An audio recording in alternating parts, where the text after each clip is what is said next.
Salut les amis, c'est Isa, j'espère que vous allez bien. Aujourd'hui, on va faire un tirage professionnel. On va aller voir un petit peu ce que vous voulez obtenir professionnellement, quelle est votre situation présente réelle. On va aller voir la règle à suivre pour avancer sur votre chemin et ce qui se passera si vous suivez cette règle. Donc ça va être pour les gens qui sont peut-être sur le plan professionnel, dans une volonté de changement, peut-être un petit peu bloqués, peut-être dans une forme d'impasse, pas savoir trop ce qu'ils veulent faire, etc. etc. Si vous êtes parfaitement bien dans votre situation pro aujourd'hui, que tout vous convient, que vous n'avez rien envie de changer particulièrement, je pense pas que ce tirage soit pour vous concrètement. Ici, c'est vraiment pour les gens qui professionnellement sont ou bloqués, ou ne savent pas quoi faire, ou leur situation présente ne leur convient pas et on veut savoir comment changer les choses. Voilà, c'est plus pour ça. Je ferai également à la fin de chaque tirage, qui va être un tirage basé sur 4 cartes, 2 fois 4 cartes, donc 8. Je rajouterai une carte supplémentaire pour avoir une petite projection de ce qui pourrait arriver, qui est en dehors de votre contrôle, entre guillemets, sur le plan pro, dans les, on va dire, 2-3 mois à venir. Ok ? Et je vous tirerai évidemment une carte conseil. Pour faire ce tirage aujourd'hui, je vais utiliser le tarot noir que je n'ai pas utilisé depuis des siècles et dont je n'ai plus la boîte. Je ne sais pas ce que j'ai foutu de la boîte, je l'avais mais je ne l'ai plus. Donc ça, c'est le tarot noir. Je vais utiliser mon petit bébé, mon nouveau, le tarot in abstrait, parce que je l'aime beaucoup. Et j'utiliserai pour la dernière carte finale de conseil, le petit oracle du tarot. Pour les choix, je vais tout de suite vous faire choisir des sceptres. Des sceptres, car nous sommes illustrés de la carte de l'empereur, du tarot de Marseille, de la chaise longue. Donc des sceptres, 3 sceptres, 1, 2 et 3. Voilà, voilà. Donc je vous invite à choisir votre sceptre préféré. Et moi je vais commencer avec le choix 1. Pour chaque choix, je vais pré-tirer les cartes pour gagner du temps sur le tirage. Ok ? Allez, c'est parti pour le choix numéro 1. Ok les amis du groupe numéro 1. Voilà, voilà. Vos cartes sont posées. Je les ai pré-tirées pour que ça gagne du temps. Hein, vous me connaissez. Maintenant, vous savez que je triche pas. J'ai pas besoin de faire mes preuves. Et si vous ne me connaissez pas, je vous invite à aller voir d'autres tirages où je ne pré-tire pas les cartes pour que vous voyez que je ne triche pas. Ok ? Alors, c'est parti. Groupe numéro 1. On va commencer par regarder le dos des cartes. Alors, du côté du tarot noir, on a un très beau 10 de coupe. Et du côté du tarot in abstrait, nous avons un 3 de coupe. J'ai associé les deux parce que les deux font un petit peu médiéval. Et j'ai trouvé que c'était sympa. Voilà. Alors, 10 de coupe, 3 de coupe. Il y a une dévolution. Une involution, ça se dit, d'évolution, involution. on passe du 10 au 3. Donc il y a en même temps quelque chose qui a tendance à sombrer un petit peu, et en même temps assez rapidement. Parce qu'on passe du 10 au 3, on ne fait pas du 10, 1, 2, 3, on fait du 10 au 3. C'est la première chose que ça me dit. Ce que ça me dit, c'est que vous avez peut-être, groupe 1, misé sur un travail qui vous plaisait vraiment beaucoup, qui peut-être à un moment donné vous a beaucoup comblé, vous a beaucoup apporté. Mais que assez rapidement, comment dire ça, c'est comme dans une relation. Vous vous mettez en couple avec quelqu'un, vous aimez très fort la personne. Au départ, c'est merveilleux, et puis très passionné, etc., etc. C'est une très belle histoire d'amour. Puis un jour, on se réveille et puis on se dit que finalement, on est juste des amis et plus trop des amants. Ben, c'est un peu ce qui me vient ici sur le plan de votre pro. Et puis une deuxième chose qui m'intrigue aussi, c'est toutes ces coupes. On est beaucoup dans la coupe. On n'est pas dans le bâton, on n'est pas dans l'épée, on n'est pas dans le pentacle. On est beaucoup dans les émotions ici. Donc ce qui a pu se passer, c'est que vous avez peut-être fait un boulot, groupe 1, vous avez peut-être choisi une voie où vous êtes comblé émotionnellement, mais peut-être pas vraiment pragmatique, objectif dans vos choix. C'est-à-dire que l'émotion, ça comble un temps, mais une fois que l'émotion passe, entre guillemets, s'il n'y a pas un côté pragmatique solide derrière, c'est un petit peu... ça va très vite vers la superficialité. Donc ici, on peut être sur le cas de je fais un métier que j'aime, mais ça tient pas en fait. Pragmatiquement, je peux pas continuer, ou parce que j'aime très fort ce métier, mais il me fait du mal, il est pas bon pour moi, ou alors j'aime très fort ce métier, mais il rentre pas dans le cadre de ma vie par rapport à d'autres domaines. Par exemple, c'est un métier qui va à l'encontre de votre vie amoureuse, c'est un métier qui vous empêche, qui vous amène à voyager tout le temps, alors que vous voudriez vraiment être stable. Vous voyez, ça peut être plein de choses. Ou alors c'est un métier que vous aimez très fort, mais qui vous rapporte pas d'argent. l'argent, etc., etc. Et du coup, le côté d'amour et d'eau fraîche des débuts, ben, d'amour oui, mais l'eau fraîche, ça commence à être limitant pour être en bonne santé, entre guillemets. Donc là, il peut vraiment y avoir ce côté, j'aime très fort ce que je fais, mais c'est plus très solide en fait. Et puis du coup, comme c'est plus très solide, ça attaque aussi le côté sentimental. Comme ça vous apporte peut-être pas une stabilité, ben ça peut attaquer aussi, entamer aussi ben, l'amour que vous portez à ce métier à la base, voyez. Donc c'est compliqué. Alors ça peut être un métier, mais pour les gens qui n'en ont pas, ça peut être le fait d'être au chômage. Vous avez peut-être été au chômage au départ, c'était sympa parce que ben, ça vous a fait du bien. Vous vous êtes reposé, vous avez peut-être pu guérir des choses chez vous, dans votre âme, dans votre mental, dans votre corps, dans votre vie. Et puis d'autres, bah, c'est parce que vous avez fait un burn-out, puis du coup ça vous a fait du bien de vous reposer un temps. Ça a pu être après une rupture douloureuse, après un deuil, après je ne sais pas. Mais ça vous a fait du bien au début, mais là il y a l'idée que ben, c'est moins plaisant en fait maintenant. Parce qu'il manque vraiment, ici on manque vraiment d'action et de pragmatisme. Il peut y avoir même un peu un ennui, vous voyez, d'une certaine manière. Pour les gens j'avais eu un autre exemple. Ah oui, les gens qui ont décidé de travailler chez eux, c'est-à-dire de faire papa ou maman. Parce que oui, moi je considère ça comme un métier aussi. Donc pour les gens qui sont papa ou maman, ben, de la même manière, quelque chose de très qui vous a beaucoup comblé au début, mais il manque une substance derrière, encore une fois. Hein. Alors la première question qu'on a posée, c'est qu'est-ce que vous voulez obtenir dans votre vie pro à l'heure d'aujourd'hui, groupe 1? De l'argent. Alors en fait vous êtes dans une ambiguïté parce que vous voulez en même temps retrouver le bonheur qu'il y avait au début. On voit que ce bâton il retourne dans la direction de ce 10 de coupe. Donc je pense que ce que vous aimeriez obtenir, c'est en même temps retrouver la passion, le bonheur, l'exaltation qu'il y avait au début. Et en même temps, vous voulez pas retourner complètement en arrière parce que vous voulez aussi, pour moi, de la matière, de l'argent, de la stabilité, plus de pragmatisme pour contrer cette espèce de sentimental superficiel qui se situe dans votre vie pro à l'heure actuelle. C'est-à-dire, j'aime mon métier, mais je l'aime moins parce que c'est pas assez stable. Il y a quelque chose comme ça ici. Donc, qu'est-ce que vous voulez pour moi? Vous voulez faire quelque chose de concret, vous aimeriez faire quelque chose dans la matière. Vous avez pris conscience qu'il vous faut faire quelque chose dans la matière que en même temps vous aimez, mais aussi pour trouver de l'argent, pour trouver une stabilité. Vous cherchez un moyen de retourner en arrière. Alors peut-être aussi qu'au début de votre boulot, il y avait une stabilité. Peut-être qu'au début, qu'est-ce qu'on a dessous? On a le diable, on a de la puissance, on a un équilibre. On a la lune, ouais, c'est plus quelque chose On reste quand même la lune, l'étoile, dans quelque chose de très... Et on a quand même l'idée. Bon, en fait, vous avez peut-être jamais vraiment eu la stabilité que vous cherchiez dans ce travail. Vous avez pensé que vous pourriez l'avoir. Vous avez pensé que vous pourriez l'avoir, vous avez pensé que ça pourrait la manifester, vous avez peut-être eu des rêves de grandeur même par rapport à ça, en mode je suis tellement heureuse, tellement heureux dans ce que je fais, j'espère que ça va marcher, je projette quelque chose d'assez vaste, mais pour moi vous l'avez pas vraiment trouvé, cette stabilité que vous cherchiez. Mais on veut retourner en tout cas à quelque chose d'idéal, mais on veut pas pour autant perdre de vue le fait qu'il faut faire quelque chose par rapport à la matière. Quelle est la situation réelle présente sur le plan pro pour vous? On a un 2 de pentacle et on a la justice. Ben c'est vous tentez tant bien que mal de maintenir un équilibre. Hein. Vous jonglez, vous essayez de tenir en équilibre avec une situation qu'on ne veut pas lâcher parce qu'il y a clairement un intérêt affectif dedans et en même temps des difficultés pour moi matérielles financières je pense. Vous essayez de faire les bons choix, vous essayez de vous jongler peut-être avec l'argent, vous jonglez avec les heures, vous jonglez avec... les tâches, vous jonglez avec vos émotions, on est beaucoup dans le je tiens en équilibre, je tiens la mesure, j'essaye d'équilibrer les choses à droite, à gauche, en haut, en bas, pour que ça tienne le coup. Mais je sens ici, on a vraiment ici l'idée d'une opération délicate, hein. Une opération un peu chirurgicale, c'est-à-dire qu'il faut y aller vraiment avec beaucoup de précaution.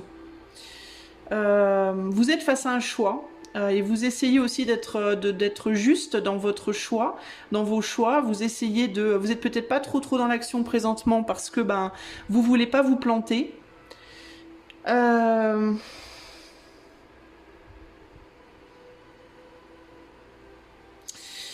je lisais les mots, mais en fait, c'est les noms des gens qui ont créé le tarot. Je me disais, c'est peut-être des mots importants, mais peut-être après aussi. Hein.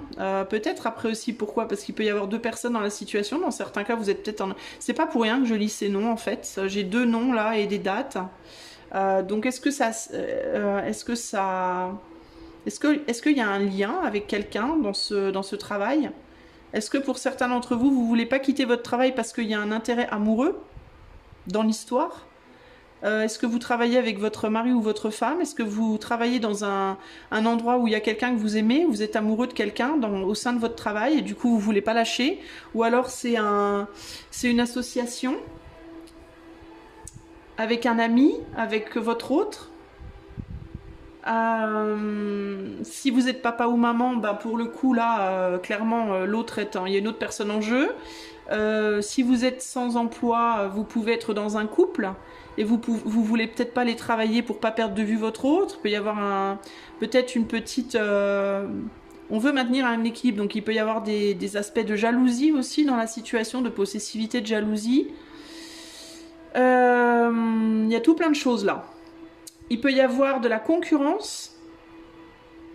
On veut pas être celui qui va sombrer.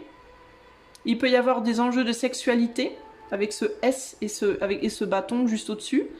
Donc, vous voyez, on dirait qu'il y a d'autres choses pour vous qui viennent se mêler à votre vie pro et qui la rendent beaucoup plus compliquée qu'elle ne devrait l'être en fait. C'est-à-dire que si vous n'êtes pas bien dans votre vie pro à l'heure actuelle, la raison pour laquelle vous n'arrivez pas vraiment à partir, à quitter, à faire autre chose, ou à transformer ce que vous faites déjà pour aller plus loin, ça peut être des enjeux sous-jacents. C'est-à-dire, je partirais bien, ouais, mais en même temps, dans ce boulot-là, il y a l'homme que j'aime ou la femme que j'aime. Si je m'en vais, ben, je perds ce lien. Voilà. Si je m'en vais, je risque de perdre ce lien, si vous êtes déjà en lien avec cette personne. Je partirai bien, mais je suis mère au foyer et mon travail c'est d'être maman et j'ai mon autre. Mon autre sera pas forcément d'accord pour que je retourne au travail. Mes enfants le prendront peut-être pas bien. Ça peut chambouler complètement ma vie de famille. Je partirais bien, mais j'aime mon travail. Alors, je gagne pas ma vie, voilà, mais je l'aime mon travail. Je partirais bien, mais y a des enjeux dans mon travail de compétition, de concurrence. Et si je pars, je vais être la personne qui baisse les bras et je vais être le loser ou la loseuse de service. Vous voyez, y a vraiment des choses comme ça. C'est comme si vous vouliez pas perdre la face. Il y a l'idée de peut-être de pas vouloir perdre la face aussi. Peut-être aussi que vous avez beaucoup investi et que vous avez dit aux autres à un moment donné que c'était votre passion, que c'était votre je sais pas quoi, et que du coup vous voulez pas perdre la face. Il peut y avoir un côté comme ça, groupe 1 aussi là. Hein.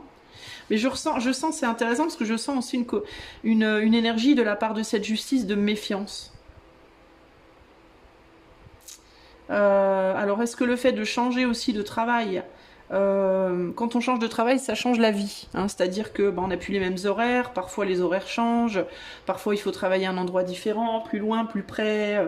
Quand on est en couple, si vous êtes en couple, quand on est en couple, ça peut amener des problématiques qui sont pas directement liées au travail, mais qui sont indirectement liées et qui font que on n'ose pas trop bouger. Par exemple, si vous êtes dans un job où vous êtes à 5 minutes de la maison, puis admettons que vous êtes en couple et vous avez des problèmes de jalousie, c'est un exemple que je vous donne, lambda. Mais admettons que vous êtes en couple et vous avez un problème de jalousie avec votre hôte. Vous pensez que votre hôte vous trompe, et du coup le fait de travailler à 3 minutes de chez vous, c'est bien convenient parce que dès que vous avez fini de travailler, paf, vous êtes chez vous, vous pouvez surveiller, vous pouvez être là et tout. Et là, vous voulez changer de boulot, mais vous avez peur de pas retrouver de travail à 3 minutes de chez vous, de trouver un travail à 45 minutes de chez vous, et du coup, vous vous dites, ouais, mais je pourrais plus surveiller, gna gna gna, alors il vaut mieux que je reste où je suis. Vous voyez, ça peut être un truc comme ça. Sinon, ça peut être, si je quitte mon travail, je vais devoir déménager, et moi, je vais absolument rester où j'habite, parce que là où j'habite, je sais qu'il n'y a pas de travail, donc je veux pas déménager. Vous voyez, pour moi, il y a des enjeux ici de autre chose qui font que c'est difficile pour vous d'évoluer. La règle qu'il faut suivre pour vous pour évoluer justement. Alors 6, 8 de coupe et 2 de coupe. Alors, il y a encore une idée d'évolution, d'involution. Il faut revenir à vous, on me dit. Il faut revenir à l'essentiel. Il faut revenir à l'essentiel de... Alors, on est encore dans les émotions. Donc, il y a quand même quelque chose à considérer par rapport à vous et à ce que vous aimez. Vous, vraiment. Parce que là, avec le 8 de coupe, c'est une carte très puissante sur le plan du sentimental, sur le plan du cœur, mais c'est aussi une carte très rapide. C'est-à-dire que c'est une carte qui indique qu'on peut être très fort, très vite, dans quelque chose de très très chouette, et puis retourner très fort, très vite dans quelque chose de très très moche. Donc il y a une idée de haut et de bas, de pic, de dents de scie, mais très puissante, qui font que ça fatigue énormément et aussi ça épuise. Bah, c'est ce que je viens de dire, Isa. Isa, c'est ce que tu viens de dire. Ça fatigue énormément et ça déçoit. Ce que je voulais dire, c'est que ça décevait. Mais voilà. Mon mental n'est pas tout parfait en ce moment. Alors, et là, il y a une idée véritablement le 2 de coupe, pour moi, c'est toujours une réconciliation. Avant d'être une union avec l'autre, c'est une union avec soi. C'est une union, pour moi, qui commence par soi. Par le côté éthéré et le côté les pieds sur terre de son être. C'est-à-dire les désirs, les actes, le mental, le cœur, tout, la matière, l'éther, voilà. Donc, il y a un besoin de sortir d'une situation comme ça où c'est trop en haut, en bas, de manière trop abrupte. Et il faut revenir à quelque chose faut revenir au sol et se calmer et se retrouver avant de vraiment décider de qu'est-ce qu'on va faire d'autre en fait ici. Ça va être ce qui va vous permettre de retourner au 10, hein, si c'est de 8, pardon, 8 et de 10, je vais y arriver, putain mais c'est dur en ce moment. 8 et de 10, c'est ce qui va vous permettre de retourner à ce 10 initial que vous aviez et derrière lequel il y avait une vraie puissance. Parce que le diable, sur le plan sentimental, je sais pas ce que j'ai, hein. Est-ce que je canalise quelque chose chez vous? Est-ce que vous avez du mal avec... Regardez ce que j'ai derrière, est-ce que vous avez du mal avec votre mental en ce moment? Et regardez la tête de la tempérance. Alors... le diable, dans le professionnel, c'est une carte puissante, c'est une carte de pouvoir et c'est une carte de matérialité forte également. Donc, à mon avis, ce qu'on veut vous dire là, on est sur la règle à suivre, pour moi, c'est de retourner à vous, de vous retrouver vous. J'ai l'impression que vous êtes un peu perdu, d'une certaine manière. J'ai l'impression, c'est comme si vous deviez prendre votre vie professionnelle comme votre vie amoureuse. C'est comme si vous deviez faire la parallèle. Avec toutes les coupes qu'il y a ici, de toute façon, on n'a pas le choix, clairement. Et c'est comme si vous deviez faire ce parallèle avec votre vie amoureuse. Imaginez que votre vie pro, c'est votre autre. Voilà. Quelle est la place de votre vie professionnelle dans votre vie ? Est-ce que vous vous sacrifiez trop pour? Est-ce que vous sacrifiez pas assez? Est-ce qu'il y a des enjeux sous-jacents? Est-ce qu'il y a des choses qu'on se dit pas, qu'on s'admet pas? Est-ce que vous aimez vraiment ce que vous faites? Ou est-ce que vous pensez l'aimer mais que c'est pas vraiment ça? Est-ce que c'était une passion? Est-ce que c'est quelque chose de plus profond? Est-ce que comme dans une relation amoureuse, là, vous voyez la carte du 8 de coupe, c'est souvent ce qui se passe quand la passion est en train de s'effriter et que pour que la relation continue, il faut passer à un amour différent, à une manière d'aimer différente. Et ça, c'est le passage où la plupart des couples se cassent, quand on est dans une passion, se casse la figure, c'est qu'on n'arrive pas à transformer la passion en amour plus amical, plus familial, moins feu, plus haut, plus pentacle, plus ancré, etc., etc. C'est-à-dire qu'on est en plane à 10 000 et on essaie de revenir les pieds sur terre et c'est très difficile. Et j'ai l'impression que vous, c'est ce qu'il faut faire avec votre travail. Il y a l'idée ici, le conseil, la règle à suivre pour vous, ça va être de revenir au pragmatisme, au terre-à-terre, d'être conscient ou consciente qu'on aime ce qu'on fait ou qu'on aime sa situation, oui, mais il faut revenir sur terre par rapport à pourquoi on y est, pourquoi on est dans ce travail en fait. Et puis il y a aussi l'idée avec la position des cartes ensemble là. Ouais, comme s'il y a quelque chose qui était devenu un peu destructeur d'une certaine manière, un peu trop torturé. Et qu'il fallait revenir à quelque chose de plus harmonieux, j'entends aussi de plus doux.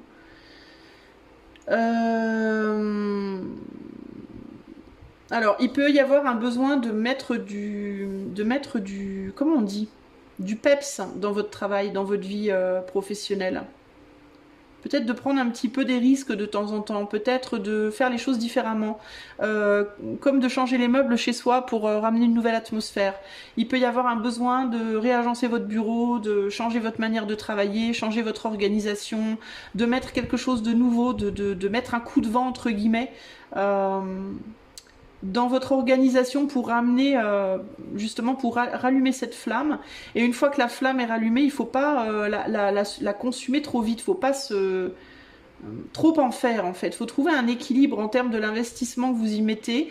Il faut revenir sur terre sur pourquoi vous faites ce travail-là. Il faut revenir au questionnement de pourquoi je fais ce que je fais. Est-ce que c'est parce que j'aime ce que je fais? Est-ce que c'est parce que j'aime uniquement quelqu'un avec qui je travaille? Est-ce que c'est parce que est-ce que ça vient guérir quelque chose chez moi? Est-ce que ça vient... Vous voyez, il y a un besoin de revenir au fondamental de pourquoi vous faites ce que vous faites.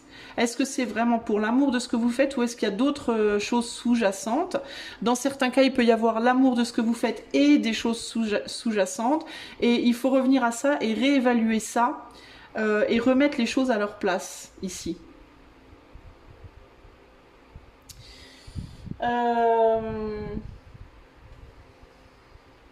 J'essaie de voir s'il y a d'autres choses qui me viennent. Je vais reprendre mes deux cartes là.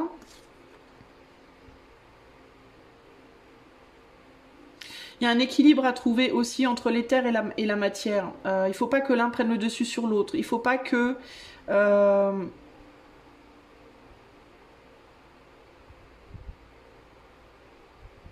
Ouais, pour moi, c'est vraiment ça. Il faut vraiment revenir à pourquoi vous faites ce que vous faites. Et il y a ici vraiment aussi venir ou revenir à la compréhension que l'amour, c'est bien, mais ça fait pas tout, en fait. Il faut qu'il y ait des preuves tangibles, il faut qu'il y ait des choses tangibles dans la matière qui vous montrent. C'est comme si on me disait, en gros, votre travail doit vous rendre ce que vous lui donnez. C'est-à-dire que si vous êtes dans un job où vous donnez beaucoup et on vous rend peu, où vous obtenez peu, en termes de gratification, justement, en termes d'appréciation, etc. Il y a un besoin aussi ici de vous questionner sur le pourquoi. Pourquoi vous n'avez pas plus? Pourquoi vous récoltez pas plus? Pourquoi vous n'êtes pas plus apprécié, plus récompensé, etc. etc. Et la raison de ça, c'est peut-être parce que dans votre investissement, vous êtes que dans un investissement partiel, parce qu'il y a une partie de vous qui n'est pas totalement présente. Alors, est-ce que c'est parce que vous faites beaucoup dans la matière, mais vous n'y croyez pas assez? Est-ce que c'est parce que vous y croyez beaucoup, mais vous ne faites pas assez dans la matière? Ça peut aussi être ça, l'idée. C'est-à-dire que vous croyez beaucoup dans votre travail, en ce que vous faites, mais vous vous activez pas assez concrètement. Ou alors, vous vous activez beaucoup concrètement, mais vous ne croyez pas suffisamment en ce que vous faites. Voyez? Et ça provoque un déséquilibre. Ici, j'ai vraiment l'idée de l'équilibre entre le haut et le bas. Donc, tout ce qui est visible, tout ce que vous pouvez voir, toucher, faire, etc.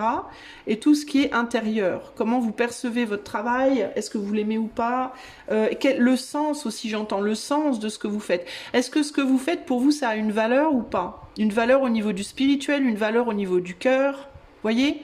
Tout ça, ça vient jouer. Parce qu'on parle quand même beaucoup de quelque chose qui, à la base, était assez profond. Donc, probablement dans lequel vous croyez beaucoup. Pour lequel vous vous investissiez beaucoup également, mais qui avec le temps, ou vous y croyez plus trop, ou alors vous vous investissez moins. Et on est passé à quelque chose d'assez superficiel ici.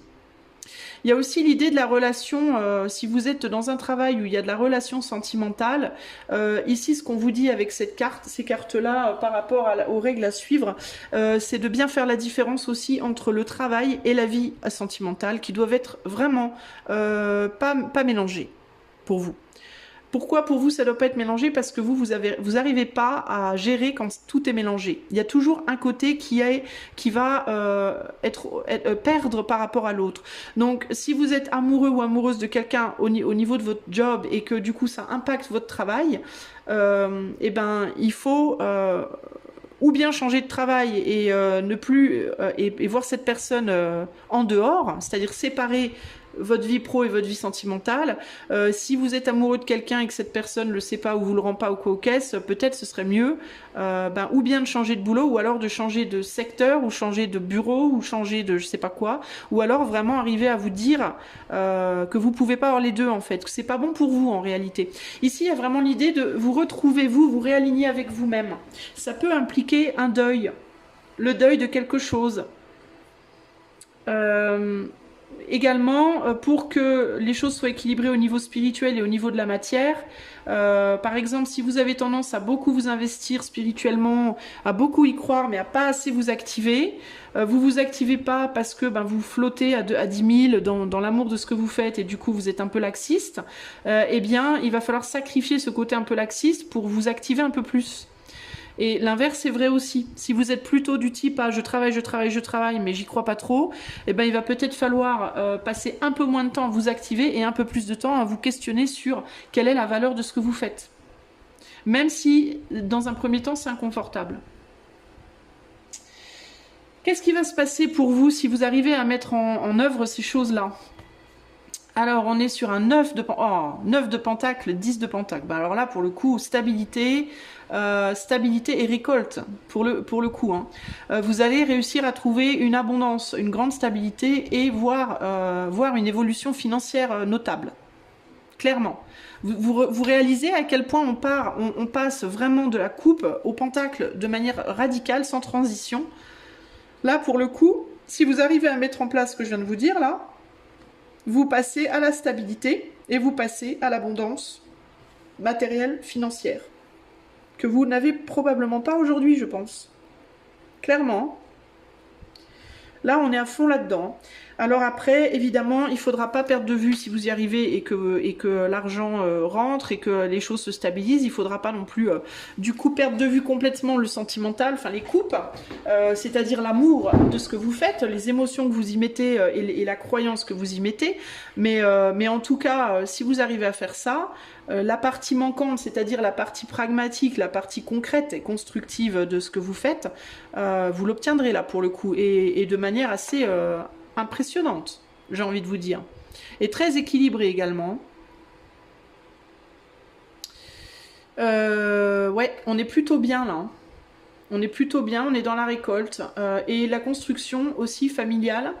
On parle aussi d'une stabilisation au niveau de l'entente avec les collègues, l'entente avec les gens avec qui vous travaillez, parce que le 10 de Pentacle, c'est aussi la famille. Si vous êtes chez vous, que vous êtes... alors, si vous n'avez pas de travail, vous passerez au fait de trouver un travail.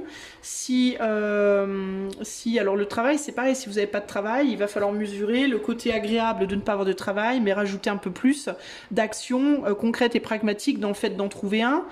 Si au contraire, vous cherchez, c'est-à-dire vous êtes beaucoup dans le pragmatisme et l'action, mais vous y croyez pas, il va falloir mettre un peu plus de croyance et peut-être faire moins d'efforts, mais faire des efforts plus ciblés sur des choses qui vous plairaient vraiment et auxquelles vous croyez vraiment.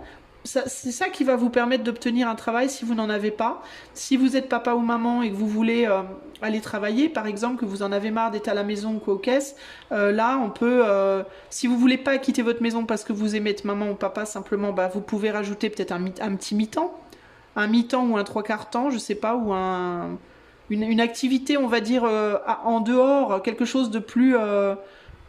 qui va vous relier à l'autre, qui va vous relier peut-être au collectif un peu plus, vous serez peut-être moins chez vous, peut-être moins isolé, mais vous n'êtes pas obligé d'aller à fond les gamelles, vous n'êtes pas obligé de passer du blanc au noir sans transition, ou l'inverse. Voyez, il y a l'idée il faut ramener la partie manquante. Il y a une partie manquante et pour moi elle a à voir avec le fait de s'activer, le fait d'être dans le concret, dans le pragmatique, dans la matière vraiment. Pour sortir de ces effluves là dans lesquels vous êtes un peu paumé, si vous arrivez à faire ça, vous arriverez à obtenir la stabilité que vous cherchez, clairement. Pour moi, c'est une évidence. Je vais vous rajouter une carte. Je vais vous rajouter 2 cartes. Je vais juste regarder vite fait. Attendez, je vais enlever ces cartes là vite fait pour regarder un peu si je vois d'autres messages. Rapidement là. Qu'est-ce qu'on peut me dire d'autre par rapport à la vie pro du groupe 1 ? Au niveau, il peut y avoir la possibilité de s'associer avec quelqu'un, hein. Ça pourrait fonctionner de s'associer avec quelqu'un aussi. Alors si vous êtes déjà associé avec quelqu'un, si vous travaillez avec un ami, si vous travaillez en binôme dans un bureau, si vous travaillez avec votre hôte, si vous travaillez en famille, vous pouvez continuer à le faire, mais par contre il faut que des deux côtés, il y a un équilibrage de la même manière. Il y a un équilibrage ou un rééquilibrage de comment on croit dans ce qu'on fait, à quel point on croit dans ce qu'on fait, ce qu'on y met sur le plan du cœur et de l'éther, et aussi ce qu'on investit dans la matière concrètement. Il faut qu'il y ait un rééquilibrage des forces ici, véritablement. On est trop dans l'eau et pas assez dans la terre.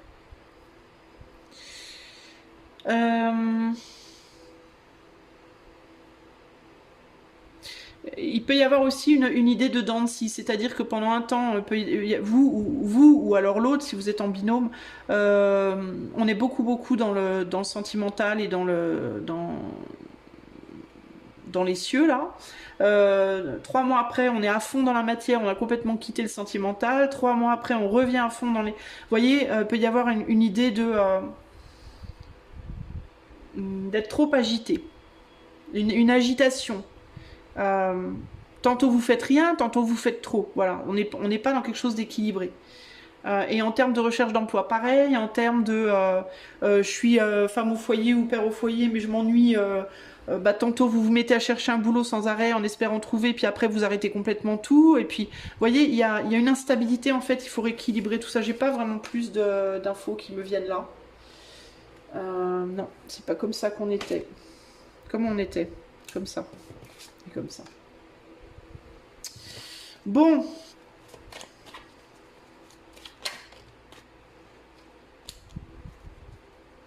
Dans certains cas, il y a eu un enfant aussi. Il y a eu quelque chose qui est venu troubler. À un moment donné, il y avait une harmonie, puis il y a quelque chose qui est venu troubler l'harmonie. Alors ça peut être une personne qui est arrivée au bureau que vous ne pouvez pas saquer, ça peut être vous avez changé de directeur ou de manager, ça peut être vous avez eu un enfant, ça a changé votre vie, ça peut être à un moment donné, oui, c'est passé un truc. Ça peut être une nouvelle relation sentimentale, ça peut être quelque chose au travail, ça peut être quelque chose d'extérieur et c'est venu troubler peut-être quelque chose qui fonctionnait bien à un moment donné, puis là ça fonctionne plus bien. Alors, la première carte que je vais sortir là maintenant, c'est qu'est-ce qui vient au niveau professionnel, qu'est-ce qui arrive sur le chemin du groupe 1 en termes d'événements ou d'opportunités, ou je ne sais pas, mais sur lequel le groupe 1 n'a pas de prise. Qu'est-ce qui arrive? On a la justice. Oseras-tu me regarder dans les yeux? Je suis la patience de la femme enceinte. Alors, dans certains cas, vous voyez, je vous disais, il y a pu avoir un enfant, peut-être qu'il y a un enfant qui arrive. Je suis la patience de la femme enceinte qui attend le bon vouloir de son enfant à naître. Je suis l'implacable témoin du juste et de l'injuste. Je suis ton pouvoir de dire vraiment non pour apprendre à dire vraiment oui. Je suis ce qui en toi mûrit. Bon il y a quelque chose qui va grandir, qui grandit en vous et qui va venir peut-être équilibrer les choses. Je note qu'on a la justice et on l'a aussi sur la deuxième carte. Donc la situation réelle. Il peut s'agir que ce qui vient vers vous, ça peut être quelque chose qui est en train de grandir en vous en ce moment et qui va à un moment donné naître. Alors ça peut être un enfant, ça peut être un projet, ça peut être une idée, ça peut être un déménagement, ça peut être je sais pas. Ça peut concerner le travail ou ça peut concerner quelque chose en dehors du travail mais qui va impacter votre vie pro. Mais on dirait qu'il y a quelque chose qui va sortir de vous, qui va émerger et qui va peut-être vous amener à prendre une décision assez drastique, assez radicale sur le plan professionnel. Par exemple, vous êtes enceinte en ce moment, vous savez que dans 8 mois ou dans 9 mois, il y a un enfant qui arrive, vous vous en rendez pas encore compte, mais quand votre enfant arrivera, ça va déclencher quelque chose en vous et vous saurez ce que vous voulez faire professionnellement. Vous saurez comment vous voulez vous positionner pour de bon. Vous voyez, c'est un exemple. Sinon, ça peut être, vous avez un projet, une idée en tête, elle va grandir, elle va éventuellement germer, et quand elle germera, elle va donner comme une direction à votre vie pro. Mais vous ne le savez pas encore, voyez? Donc, il y a peut-être un besoin pour vous, et ça, c'est hors de vos mains. Ça, c'est quelque chose que vous pouvez pas agir dessus. Alors, si vous n'êtes pas enceinte, peut-être que vous le serez, et que vous ne le savez pas encore. que vous tomberez enceinte éventuellement. Si vous ne voulez pas ou vous ne pouvez pas avoir d'enfant, ça peut être autre chose, ça peut être une inspiration qui va venir. Il y a quelque chose qui va venir, j'ai l'impression que c'est quelque chose qui va venir vous déstabiliser dans un premier temps, mais pour vous stabiliser sur une autre position après. Voyez ?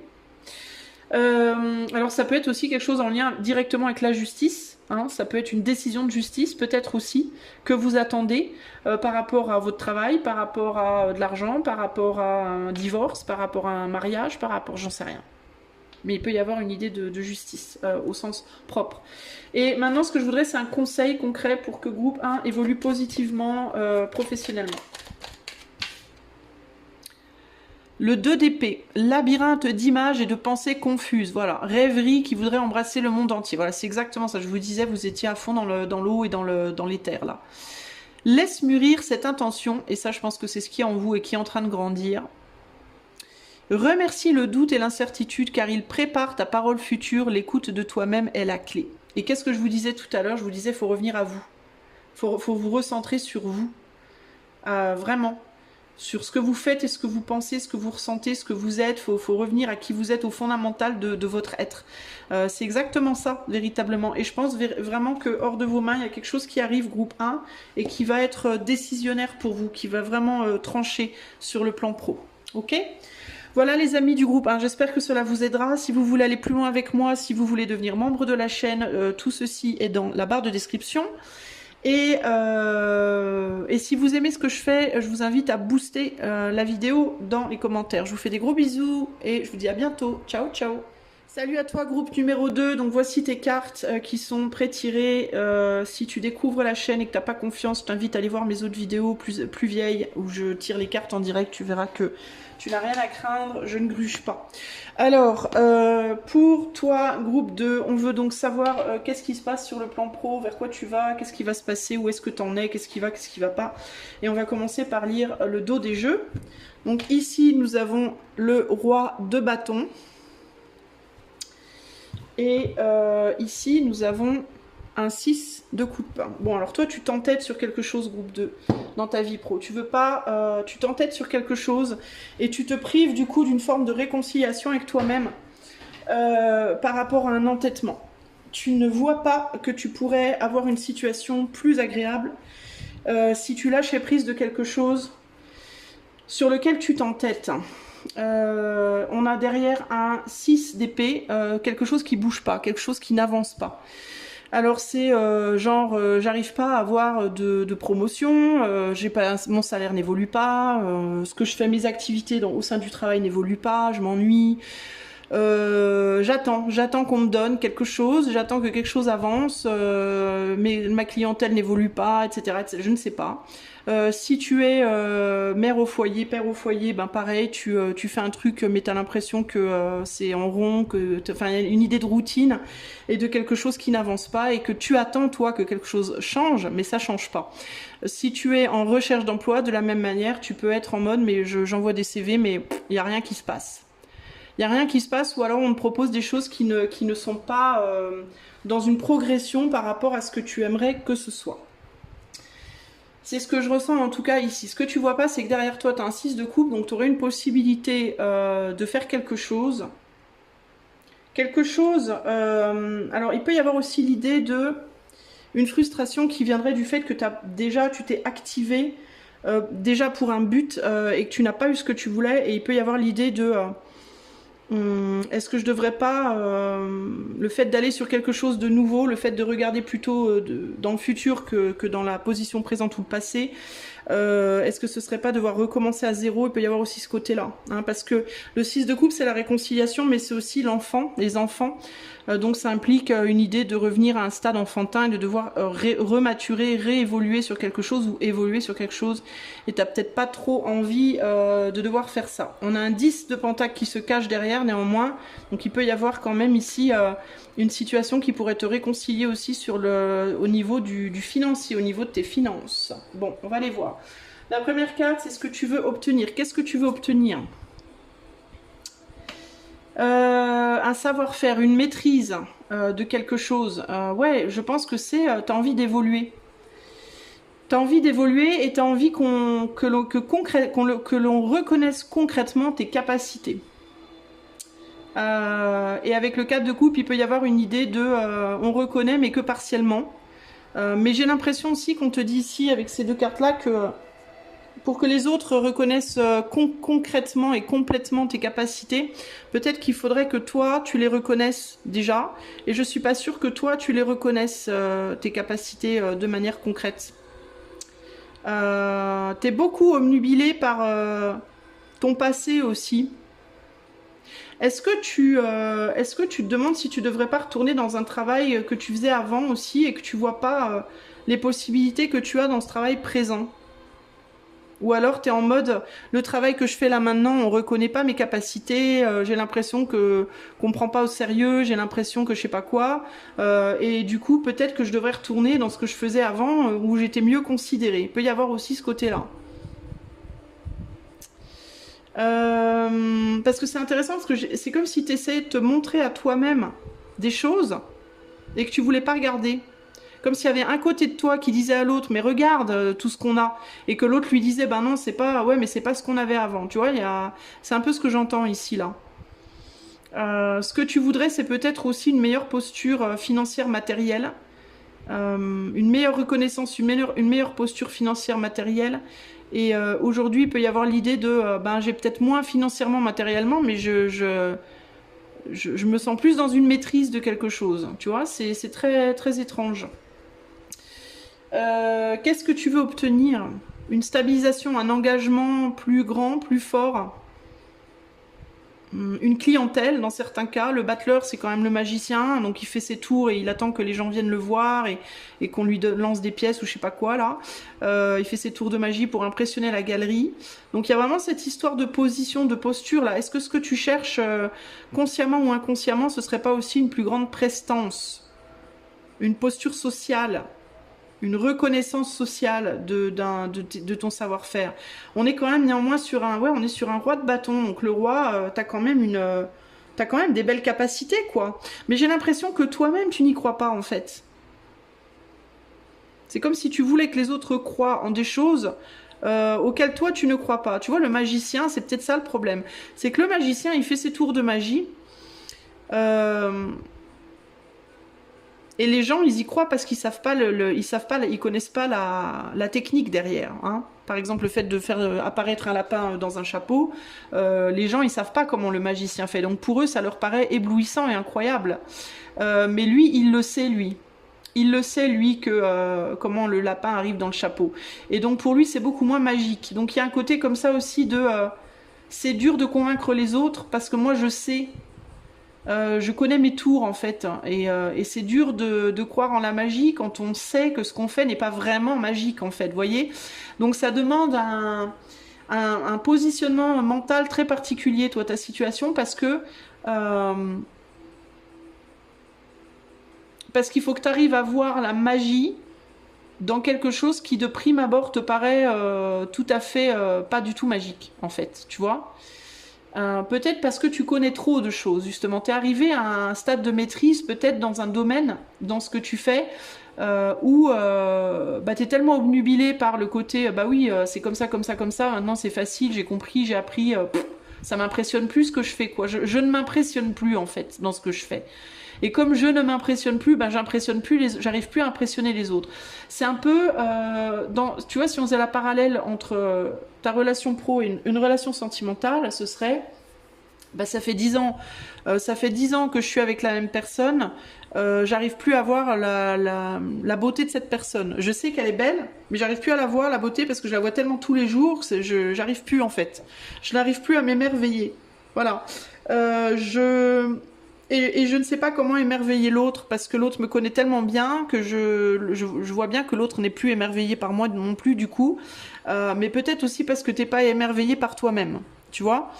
Donc ici, je pense que ce que tu voudrais, c'est être capable de te réémerveiller de ce que tu fais, de recroire en la magie, en la beauté, en l'unicité, le côté unique et génial de tes capacités, et j'ai l'impression que tu n'y crois plus trop, et que comme tu n'es plus convaincu, bah, tu n'arrives plus à convaincre, et du coup, ce que tu reçois en termes d'admiration, de reconnaissance, de clientèle, si tu es quelqu'un qui a une clientèle, on est quand même sur un roi de bâton et un battleur, donc on peut vraiment avoir beaucoup ici d'auto-entrepreneurs par exemple, bah c'est limité, parce qu'il y a quelque chose qui tourne en rond, et que tu as du mal à voir ta propre valeur. Tu as l'impression de ne pas valoir grand chose, et tu peux du coup donner cette image aux autres que tu ne vaux pas grand chose aussi, tu vois. Alors on va aller voir ensuite la situation réelle. Quelle est la véritable situation? Alors on est dans un 7 de coupe et on est dans la justice. Ben oui, ben, la situation réelle c'est que tu peux convaincre mais partiellement. Tu n'es que partiellement convaincu de ce que tu fais, et du coup les autres ne sont que partiellement convaincus de ce que tu fais ou de ce que tu es. Mais ça vient de toi en fait, tu vois. Il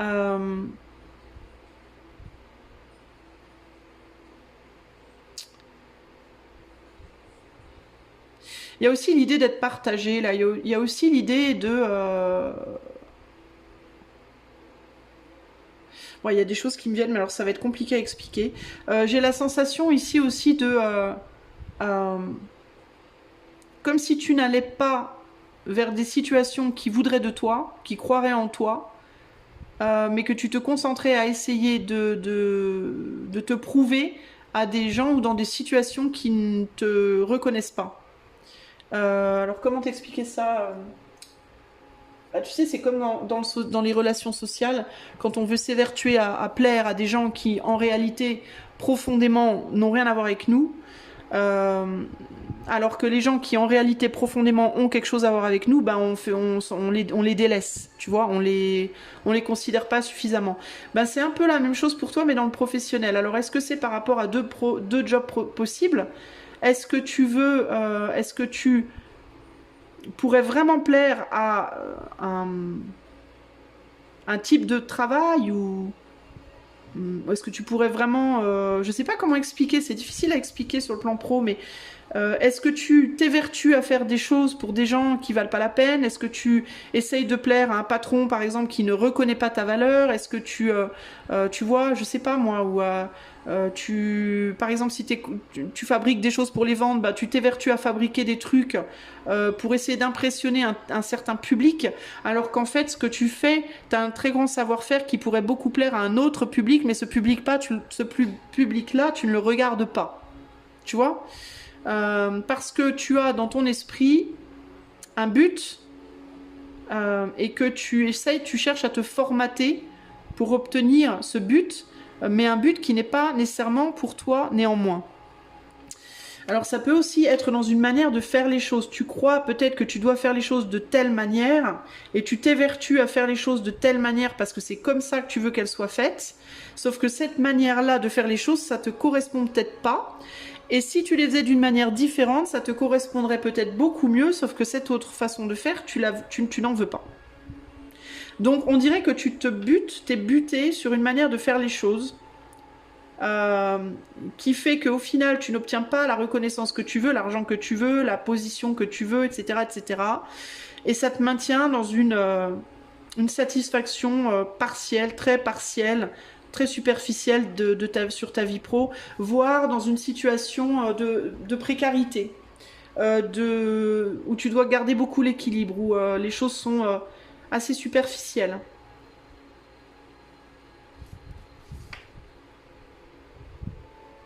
Tu peux aussi être coincé entre deux situations, c'est-à-dire en même temps tu veux d'un côté faire un métier que tu aimes, et en même temps parallèlement à ça tu cherches un autre boulot que tu n'aimes pas. Et ça, qu'est-ce que ça va faire? Ça va te diviser intérieurement. Et comme tu es divisé intérieurement, tu peux pas te concentrer à 100% sur quelque chose complètement, et du coup ben, tu peux pas te réaliser. T'arrives pas à te réaliser pleinement. Parce que tu peux être toi dans un cas où, par exemple, admettons que tu es dans un métier passion. T'es dans un métier passion, mais ton métier passion, bah, t'arrives pas à te réaliser pleinement dedans parce que t'arrives pas à y croire suffisamment. Du coup, tu te réalises que partiellement. Du coup, tu te dis, bah, il faudrait peut-être du coup que j'aille chercher un autre boulot de lambda alimentaire. Mais du coup, ça te divise énergétiquement parce que tu peux pas mettre tout ton cœur dans ta passion. Ton cœur est divisé et tu vas dans un métier qui te plaît pas. Enfin, ça, en fait, ça amène un chantier intérieur qui fait que t'arrives pas à vraiment percer à droite ou à gauche. Tu vois, tu n'es pas suffisamment à 100% focalisé sur le but parce que tu ne crois pas en toi. Je pense que ton premier problème sur le plan pro, c'est un manque de croyance dans tes capacités. Et tu ne crois pas dans tes capacités parce qu'elles sont grandes, tes capacités, et que comme elles sont grandes, elles ne déclenchent plus en toi de magie. Tu ne les vois plus comme quelque chose d'exceptionnel. Tu les vois comme quelque chose, oui, bon ben, genre tu as un excellent cordonnier ou une excellente, tu travailles le cuir par exemple, ok. Pour les autres, ce serait super difficile. Toi, tu le fais depuis tellement longtemps et tellement bien que pour toi, c'est presque facile. Et du coup, tu ne t'impressionnes plus et tu voudrais impressionner. Tu voudrais t'impressionner ou impressionner.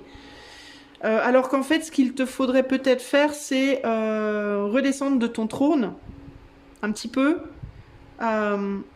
Et arrêter en fait de chercher à t'impressionner ou à impressionner et chercher peut-être plutôt à faire du bien, à faire bien ce que tu sais faire et à comprendre que c'est pas parce que toi t'es pas impressionné que les autres le sont pas, c'est pas parce que toi tu penses que ce que tu fais c'est nul que les autres le pensent aussi et il faut reconnaître tes qualités en fait, tes qualités, qui tu es, ce que tu sais faire, etc. Il y a un besoin de se revaloriser et de recroire en soi et de recroire dans cette magie, dans la magie de ce que tu fais, dans le pouvoir de ce que tu fais. Alors ensuite, on va aller vers la règle à suivre pour améliorer ta situation. Attends, je reviens de suite parce que j'ai un... Attends, je reviens. Pardon, me revoilà. J'avais un message et il fallait absolument que je réponde. Alors... donc la règle à suivre, on en était à la règle à suivre. La règle à suivre, on a la force et on a le 7 de coupe.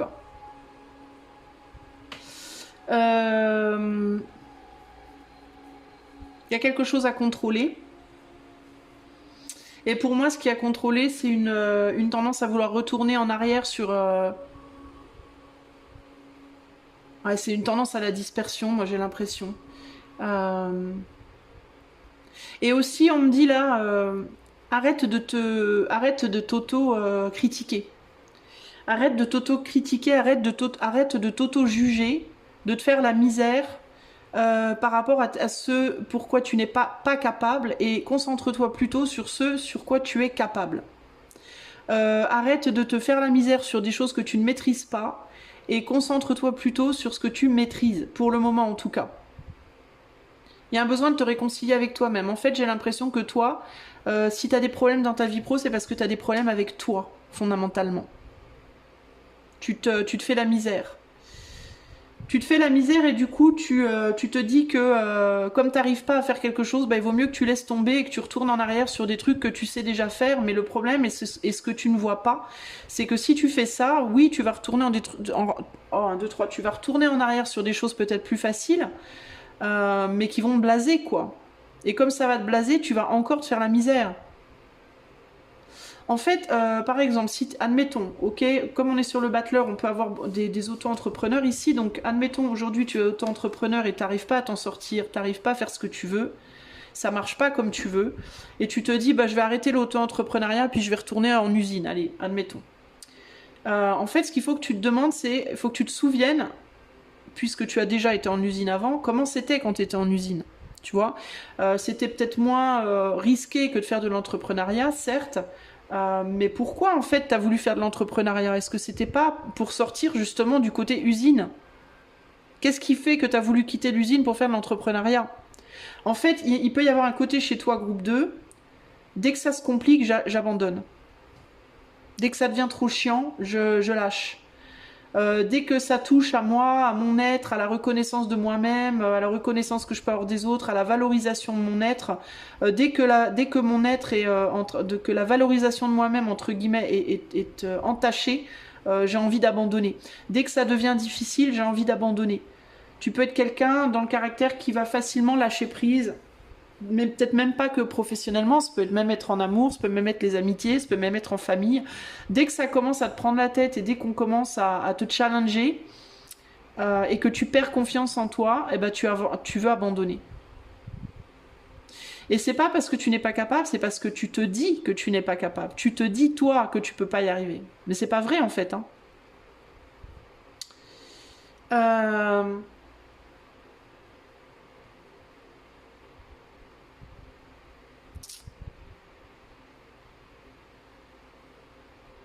Il y a quelque chose aussi par rapport... Il faut que tu reconnaisses sur quoi... Il faut que tu fasses un travail sur toi et que tu apprennes à reconnaître qu'est-ce qui te rend unique. Qu'est-ce qui fait que tu n'es pas comme les autres. On a tous quelque chose qui fait qu'on n'est pas comme les autres, tous autant qu'on est. Ça peut être psychique, ça peut être physique, ça peut être émotionnel, ça peut être créatif, ça peut être psychologique, ça peut être, je ne sais pas. Dans une manière de faire, une manière de voir, une manière de dire, une manière de je ne sais pas. Mais il faut que tu regardes ce qui fait qui te rend unique et qu'on ne pourra jamais te prendre. Et il faut que tu t'appuies là-dessus. C'est vraiment ça l'idée. Peut-être que tu te battes pour ton originalité. Pour ce côté original, ce côté, ce que Dieu t'a donné et qu'on ne peut pas te reprendre, tu vois, que tu reviennes aussi à la source de qui tu es vraiment et que tu enlèves les fioritures, que tu enlèves les apparats. Je vais te donner un exemple pour quelqu'un qui ferait un métier comme moi je fais. Parle comme tu as envie de parler, quoi. Si tu te dis, je vais faire des tirages YouTube de cartes, mais je vais prendre une petite voix douce parce que faudrait surtout pas qu'on entende ma voix de camionneuse, voilà, parce que je voudrais pas choquer. Bah ça, tu vois, c'est pas toi. Voilà, ça c'est la personne qui calcule comment elle doit se présenter pour plaire. Tu vois, c'est pas vraiment toi. Peut-être que toi, ton truc, ton caractère, c'est une voix de camionneuse et que c'est très bien comme ça et que c'est ton originalité et que ça rallierait autour de toi les gens qui sont comme toi, tout simplement, qui vibrent comme toi et que ça, il n'y a pas de problème avec ça. Tu vois, et de la même manière, tu as peut-être une voix de petite fée et tu te dis, bah, il faut quand même que je fasse une voix un peu plus grave parce que sinon on va. Tu vois, mais ça peut être aussi dans comment tu décores ton bureau, ça peut être comment tu, je sais pas moi, les tirages que tu fais, faut surtout pas que je dise des choses négatives ou alors, tu vois, et là on te dit, bah non, en fait, faut juste que tu sois juste toi et que tu fasses ce que toi tu veux faire, comme tu veux le faire et il faut enlever les apparats. Mais ça peut être dans n'importe quel boulot. Toi, tu es peut-être quelqu'un qui va travailler lentement, mais méticuleusement. Et d'autres vont travailler moins méticuleusement, mais beaucoup plus vite, tu vois. Et ben pareil, il faut pas que tu te dises, ah ben il faut que j'aille plus vite, ou il faut que je sois plus méticuleux, il faut que tu te dises, comment moi je fonctionne, qui suis-je à l'intérieur, c'est quoi mon vrai rythme à moi. Est-ce que je suis d'une nature méticuleuse ou pas? Non, c'est pas ma nature. Bon, bah, je vais respecter ma nature. Peut-être que moi, je suis quelqu'un de plus lent, de plus rapide, pardon. Peut-être que je suis moins méticuleuse, mais que je vais plus vite. Alors peut-être aussi qu'il te faut adapter le type de travail que tu vas rechercher. Si par exemple tu es en recherche d'emploi ou que tu veux vraiment trouver un autre travail, ben, le type de travail qui va vraiment correspondre à la personne que tu es et qui va vraiment être en phase avec qui tu es. Un peu comme tu choisirais un amoureux, une amoureuse. Tu vas pas... on a tendance tous à choisir trop des gens basés sur des trucs super superficiels, genre... Il y a des gens, ils choisissent sur le physique, il y a des gens, ils choisissent sur la richesse, il y a des gens, ils choisissent sur la situation familiale, genre est-ce que tu viens d'une grande famille ou pas, il y en a, c'est sur la religion, il y en a... Mais personne ne regarde vraiment, en fait, qui est-ce que moi je suis et quel type de personne fonctionnerait bien avec moi, avec qui je me compléterais bien, en fait. Avec qui ça coulerait, ça collerait naturellement, tu vois. On se pose pas cette question-là. Alors que ce qu'on devrait se dire, c'est qui suis-je, moi, et qu'est-ce qu'il me faudrait. Qu'est-ce que je recherche? Est-ce que je recherche à... Alors, il y a deux possibilités. Je recherche à quelque chose, une vie zen. J'ai pas forcément envie de progresser. Je me contente bien de ce que je suis et ça me va très bien. Dans ce cas-là, il faut que je trouve une personne avec qui ça va couler. Quelqu'un qui va être un peu comme moi, avec qui, voilà, on va bien s'entendre, ça va couler, voilà. Ou alors, est-ce que au contraire, je suis quelqu'un qui a envie de me challenger, qui a envie de me dépasser, qui a envie d'évoluer, qui a envie de grandir, qui a envie de maturer. Dans ce cas-là, il faut que je trouve quelqu'un qui va un petit peu me challenger, donc quelqu'un qui va être plus opposé à moi pour compléter les parties que moi je n'ai pas. Donc, admettons, moi je suis très sociable, trop sociable, il faut que je trouve quelqu'un plutôt qui est ermite. Voilà, quelqu'un qui veut et qui a la même envie de challenge, d'auto-challenge que moi. Vous voyez, il y a des questionnements comme ça à te poser. Quel type de vie pro tu veux? Est-ce que tu veux une vie pro qui va être juste paisible et confortable jusqu'à la fin de ta vie? Auquel cas, il faut vraiment que tu trouves quelque chose que tu vas maîtriser, puis dans lequel tu vas pouvoir, ça va couler tranquille. Ou au contraire, est-ce que tu veux une vie pro qui va te challenger, où tu vas vouloir progresser, monter en échelon, etc., etc. Auquel cas, il va falloir que tu trouves un métier qui va venir un peu t'emmerder sur les coins, les endroits de ta personnalité que tu ne connais pas déjà, qui va venir te challenger, tu vois? C'est les questions qu'il faut que tu te poses. Qu'est-ce que tu veux? Qui tu es? Et comment tu peux obtenir ce que tu veux par rapport à qui tu es, dans ton caractère, intrinsèquement, en profondeur. Si tu arrives à faire ça, qu'est-ce qui va se passer dans ta vie professionnelle? Eh ben regarde ça. On a un beau 10 de pentacle et une 8 de pentacle. Bah, tu vas pouvoir augmenter financièrement, améliorer tes finances clairement, approfondir aussi peut-être un savoir-faire. Si tu arrives à te revaloriser, il y a de l'enrichissement, il y a de la stabilisation, il y a de la construction concrète et un approfondissement des connaissances, un approfondissement du savoir et une stabilisation clairement matérielle et financière. C'est évident ici.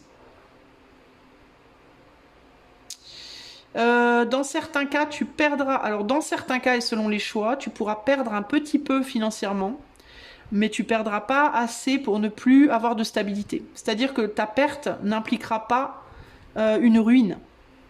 Ça sera peut-être un peu moins opulent, mais ça restera stable. Dans d'autres cas, ça sera opulent. Ça va dépendre de ce que tu recherches. Ça va dépendre de si tu recherches quelque chose de paisible, stable mais paisible, ou si tu cherches à évoluer.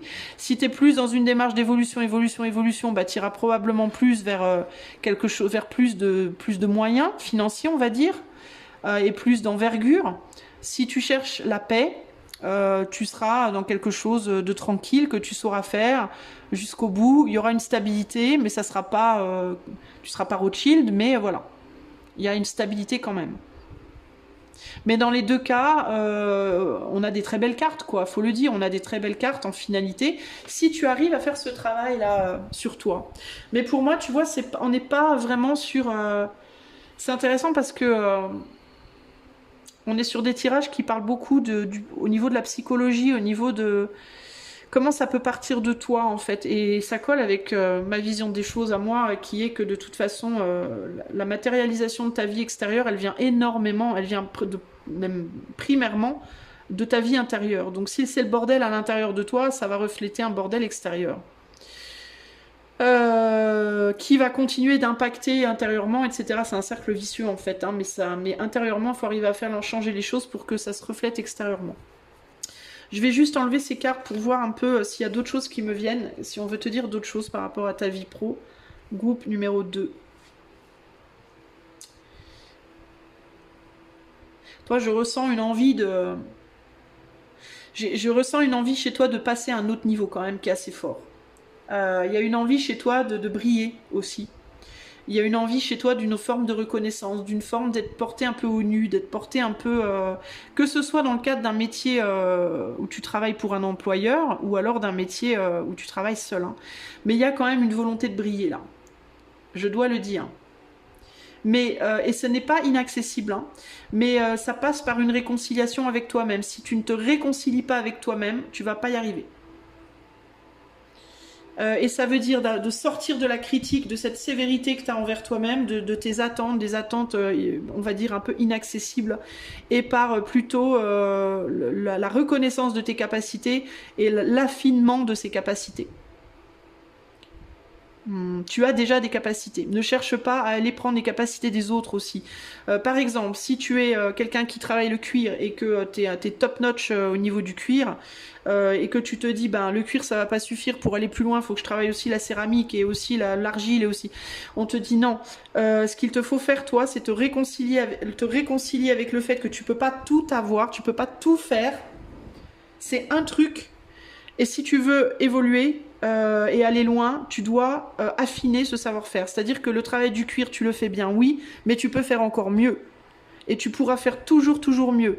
Mais il faut que tu continues sur ce chemin-là et que tu arrêtes d'être distrait ou distraite parce que les autres font ou d'autres idées qui te viennent en tête. En fait, toi, tu as besoin vraiment de te concentrer sur une chose et une seule et de te mettre à 200% dessus.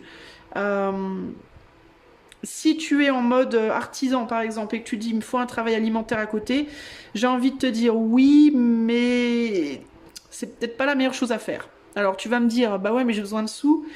Oui, j'entends bien, mais le problème, c'est que c'est une dispersion. Ce qu'il faudrait peut-être plus faire, c'est plus te concentrer sur ce que tu fais déjà. Si ça marche pas comme tu le fais déjà, essayer différemment. Transformer des choses. Si tu travailles que dans un magasin, peut-être faire un site internet, essayer d'aller sur les réseaux sociaux. Si tu es que sur internet, faire quelque chose dans la matière autour de toi, t'associer peut-être avec des gens qui font le même métier que toi ou avec qui ça peut coller. Toi tu fais du cuir, tu peux faire des salons, des trucs médiévaux, je sais pas quoi.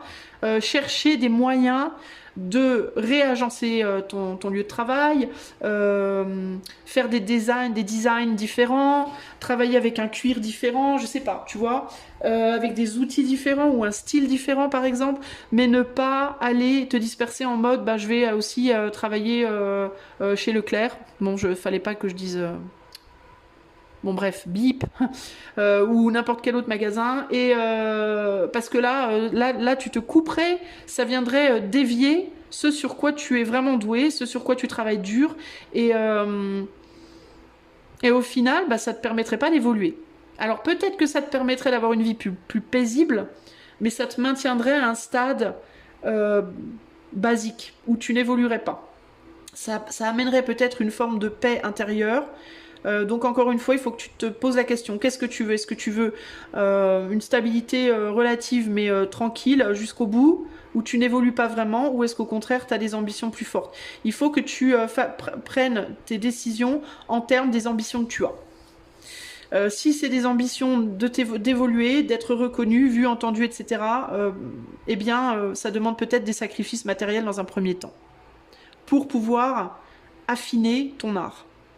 Ok, c'est vraiment ce que j'ai ici. Et vraiment, il faut que tu sortes de la comparaison aux autres. Arrête de te comparer aux autres et de te blâmer et de te... Voilà, tu es unique, travaille là-dessus.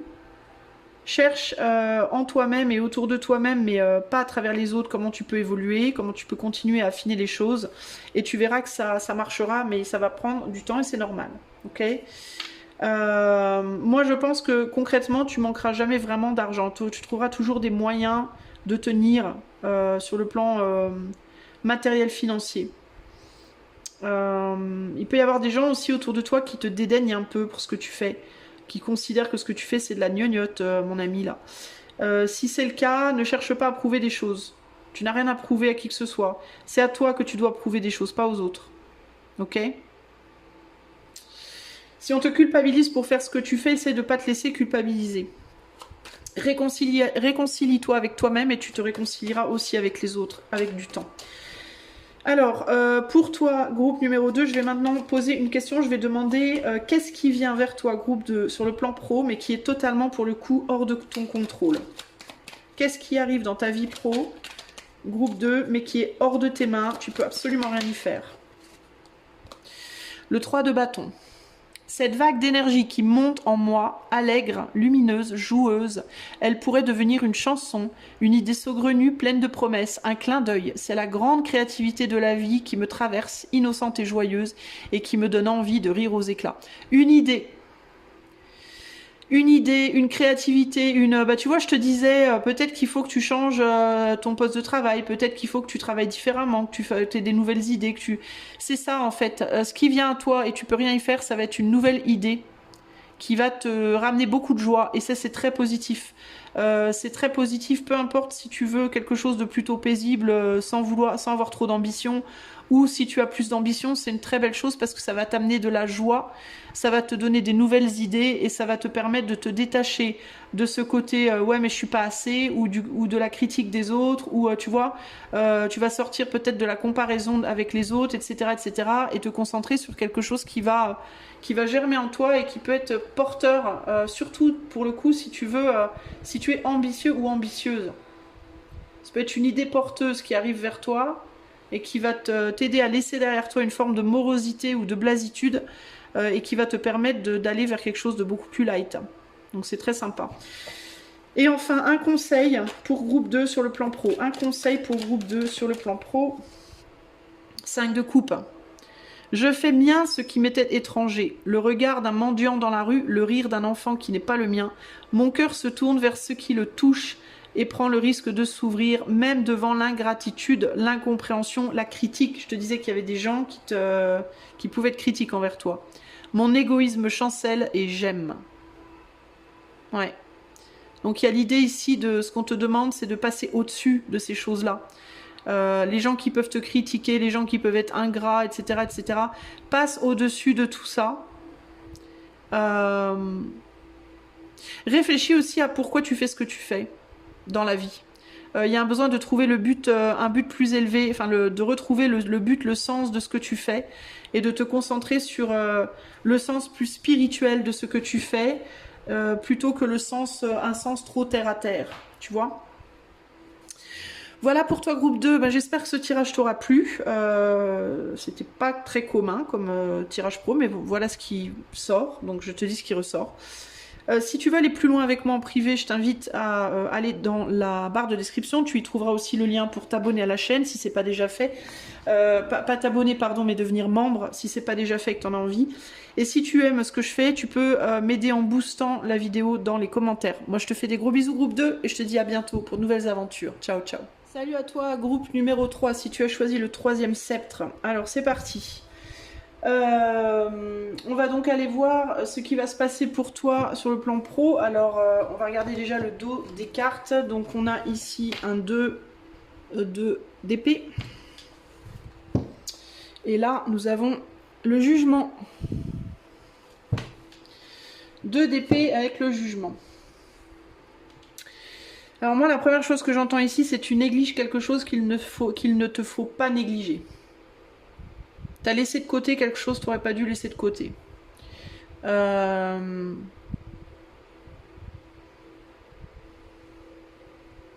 ça peut être dans le cadre du pro, ça peut être une partie de toi, ça peut être une personne, ça peut être un enfant, ça peut être je sais pas, mais tu négliges quelque chose.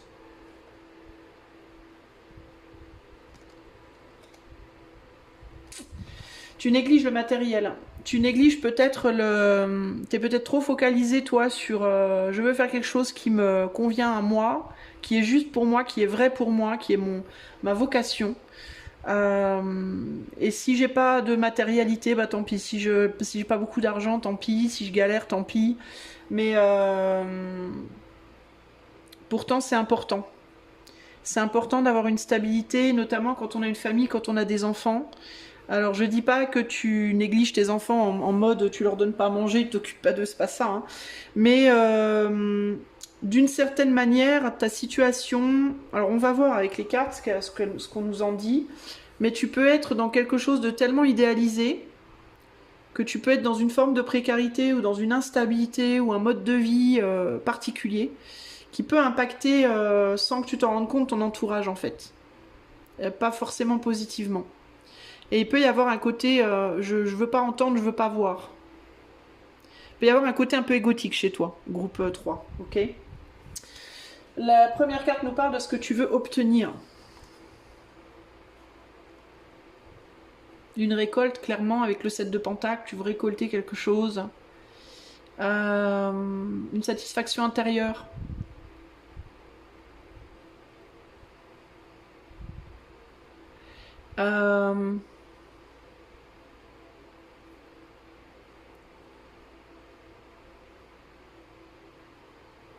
C'est intéressant parce qu'il me vient comme si tu voulais Tu voulais aller chercher ailleurs ce que tu as déjà en fait.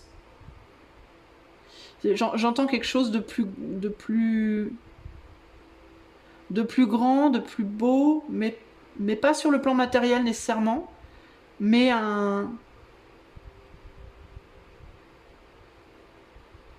comme si tu cherchais à t'élever, mais justement avec la lune, plutôt dans le psychologiquement, au niveau de ton intériorité, sur le plan peut-être spirituel, comme si tu cherchais à atteindre un but qui te dépasse même. C'est bizarre en fait. Euh, Comme si ce que tu avais dans la matière, c'était bien, mais c'était pas assez. Il y avait besoin de plus. Tu peux être, toi, typiquement, groupe 3, en mode... moi, ce que je cherche, c'est au-delà de l'humain. C'est au-delà... c'est une quête spirituelle. C'est une quête... c'est de me rapprocher du divin. Alors, peut-être qu'il peut y avoir l'idée de vouloir être un grand homme ou une grande femme, tu vois, mais pas nécessairement en mode riche et célèbre, mais célèbre oui, probablement, avec l'idée de la justice, pardon, du jugement, mais pas nécessairement riche, tu vois, mais plus en mode laisser une trace, laisser une marque, laisser une...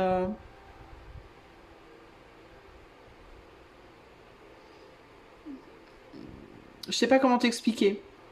Peut-être être une inspiration pour les autres. Quelqu'un qu'on va regarder en mode waouh, tu vois, comme ça, en mode oh waouh.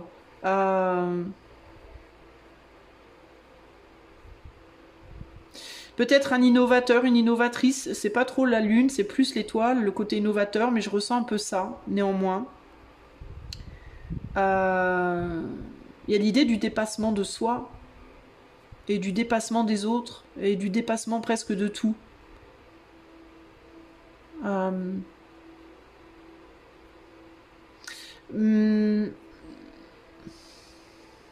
Ça peut être une reconnaissance spirituelle, ça peut être un métier en lien avec le spirituel, avec l'étoile et le jugement aussi. Il peut y avoir un besoin d'une reconnaissance sur un point de vue spirituel, psychique, mental, reconnaissance de grandes capacités. Ça peut être la créativité aussi, avec la lune. Ça peut être aussi une reconnaissance pour un côté non traditionnel. Ouais, ben c'est un peu comme l'étoile, mais peut-être à t'élever dans une situation pro qui est peu connue, peu reconnue, peu commune. Il peut y avoir aussi un côté comme ça. Tu cherches peut-être aussi par ton métier, par ta profession, à faire sortir un côté de toi, à exprimer un côté de toi qui n'est pas vu ou reconnu. Ça peut être par exemple, toi, t'es, je sais pas moi, t'as toujours été commerçant, menuisier, j'en sais rien. T'as bossé dans un boulot lambda longtemps, beaucoup, souvent, mais en vérité, ce que tu veux faire, c'est musicien. Voilà. Au fond de toi, tout au fond de toi, t'es un artiste. Et ce que t'as toujours voulu être, c'est artiste, tu vois. Ça peut être un truc dans le genre, c'est pas nécessairement artiste, mais ça peut être un truc dans ce genre-là. Et il peut y avoir l'idée de, ben, du coup, je plaque tout et je plaque la vie, on va dire, traditionnelle et je me lance dans ma quête d'artiste. Voilà. Parce que j'ai besoin d'exprimer ce côté-là de moi, je veux que ce côté-là de moi soit vu, reconnu, entendu, admiré, je sais pas quoi. Et c'est comme si on te disait, là, bah, c'est bien beau tout ça, mais c'est au détriment de choses importantes et ça peut être la famille, les enfants. Ouais, on a le 10 de coupe derrière. C'est au détriment de le sacrifice, si tu veux. En fait, ça peut t'aliéner, ça peut t'isoler. Mais tu peux avoir vraiment ce sentiment de oui, mais c'est une quête. C'est une quête, je le ressens en moi, il faut que j'y aille, quoi. Hein. Comme un appel divin, un peu, tu vois. Comme un appel spirituel, un appel divin, comme ça. Et ce que tu voudrais, en fait, ben, c'est aller plus loin là-dedans. Et éventuellement, avec le 7 de Pentacle, pourquoi pas avoir un peu plus d'argent, un peu plus de reconnaissance matérielle pour ça. Une forme de reconnaissance matérielle pour ça. Donc il peut y avoir l'idée ici de vouloir allier la quête spirituelle, divine, créative, etc. En mode métier passion, quoi. Hein. Je veux suivre ma passion, je veux suivre mon appel et en faire un métier. Sauf que là, j'ai l'impression que tu sacrifies beaucoup sur le plan relationnel et sur le plan social et sur le plan peut-être même sentimental, voire familial pour le moment. Quelle est la situation réelle? Bah, tu essayes de garder un équilibre avec des choses dans lesquelles tu es déjà engagé.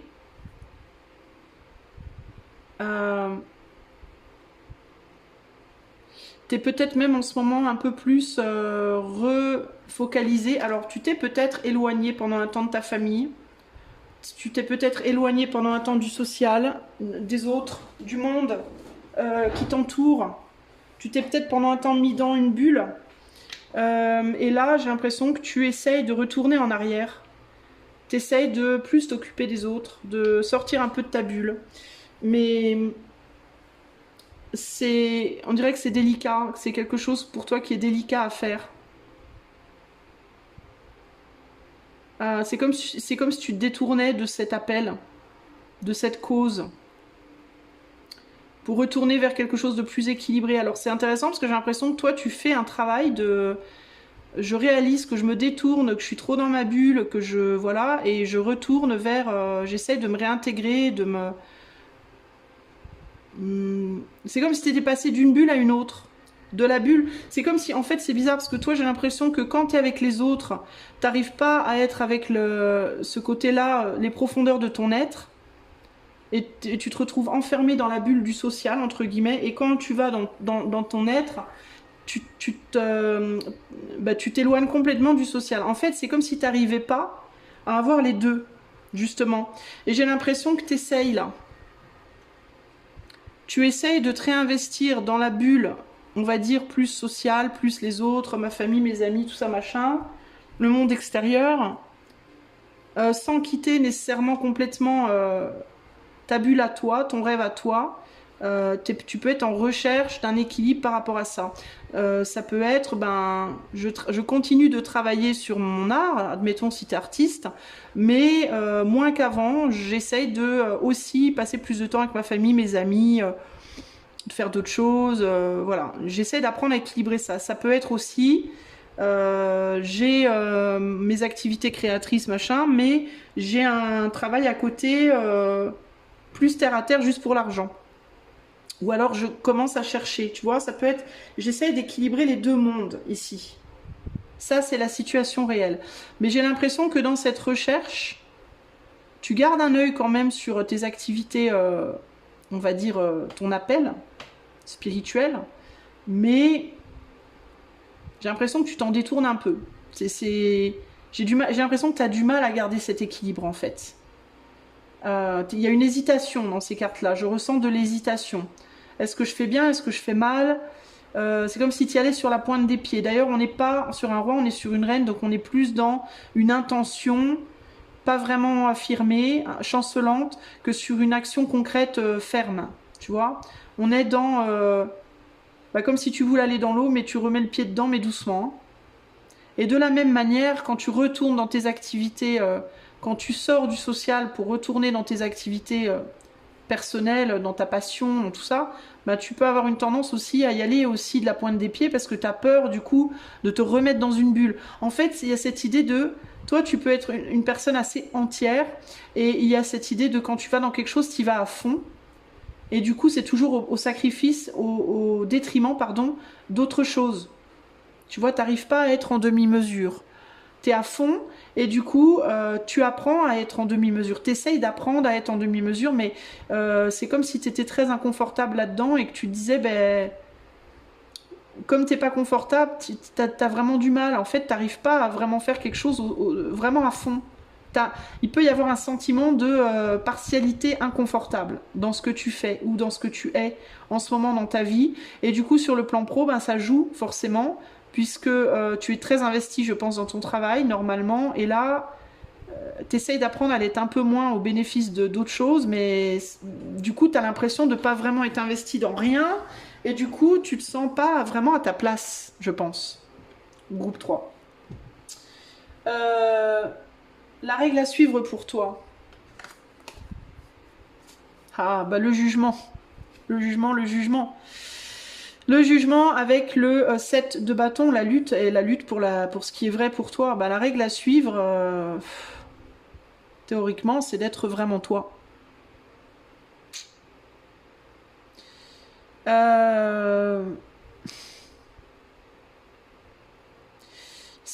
La règle à suivre, c'est ce que tu faisais avant, je pense. Mais alors, il faut te poser la question.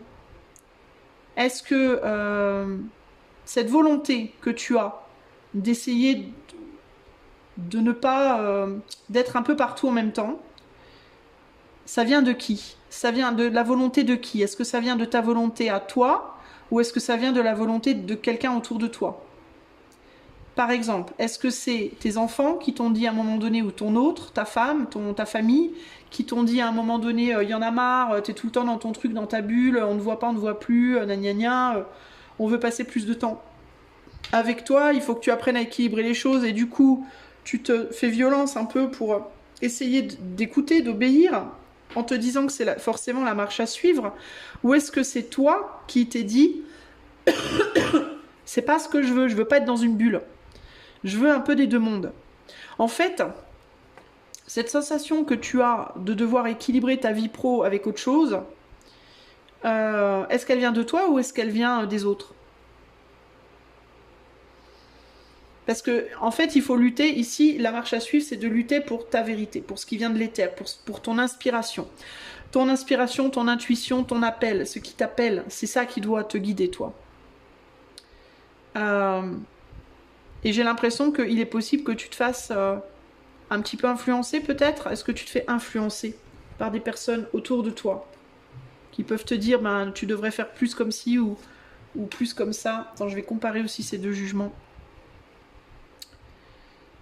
Ouais, il y a du doute en toi. Tu doutes, j'ai l'impression que tu doutes de ce que tu fais ou du pourquoi tu le fais.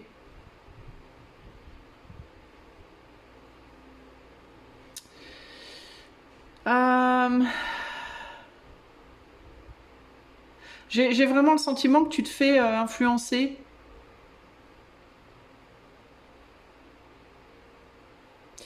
Est-ce que tu fais des choix pour conserver une harmonie dans ta vie? Est-ce qu'il y a des personnes qui à un moment donné t'ont reproché de pas être assez présente, qui t'ont créé des problèmes, avec qui il y a eu des luttes aussi avec quelqu'un, des luttes de pouvoir, des luttes d'ego, en mode t'es pas assez là, tu gagnes pas assez d'argent, ce que tu fais c'est pas traditionnel, gna gna gna gna.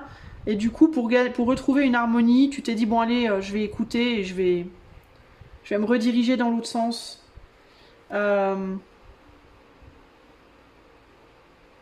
Est-ce qu'on s'est plaint d'un manque d'investissement de ta part? Et est-ce que tu as commencé à te culpabiliser? C'est les choses qui me viennent, hein, je te dis. Hein. Est-ce que tu as commencé à te culpabiliser, à te dire mais je suis pas assez équilibrée, je suis pas comme il faut?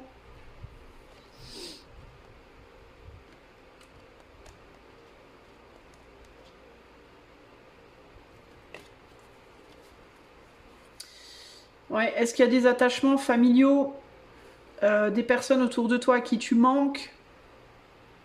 Puis du coup,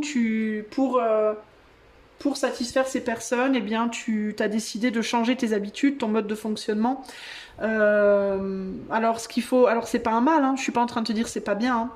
Mais par contre, ce que je te dis, c'est parce que j'ai l'impression que tu te sens pas confortable dans la situation. Il y a quelque chose qui cloche. Et ici, ce qu'on veut te dire, c'est si tu as fait ce choix de toi-même, si c'est toi qui l'as décidé, si ça vient des profondeurs de ton être, alors c'est le bon choix. Par contre, si tu te sens mal à l'aise avec cette décision-là et que tu as le sentiment de quelque chose qui colle pas, que tu as l'impression que c'est pas vraiment toi qui as choisi ce que tu fais, alors il faut que tu reviennes en arrière. En gros, ici, ce qu'on te dit, c'est tu dois suivre ton instinct, ta volonté. Tu dois te diriger vers ce qui t'appelle. Si tu as un appel intérieur à faire certaines choses, tu dois écouter cet appel. Si ton appel intérieur te dit « Retourne, rapproche-toi de ta famille », alors écoute-le. Si ton appel intérieur te dit retourne dans ta bulle artistique, alors retourne-y. Mais il faut pas que tu fasses les choses parce que des personnes extérieures te disent qu'il faut que tu les fasses. Par peur de créer une désharmonie. Si les personnes autour de toi ne sont pas contentes de ce que tu fais ou de ce que tu es professionnellement, c'est leur problème, ce n'est pas le tien. Ici, il faut que toi, tu suives ton chemin à toi. Tu es une personne entière et professionnellement aussi, tu dois être une personne entière. Voilà. C'est un peu ce qu'on te dit là. Si tu arrives à faire ça, qu'est-ce qui se passera dans ta vie pro? Impératrice et la force. Oh ben, une grande souveraineté. De la souveraineté, une prise de confiance en soi.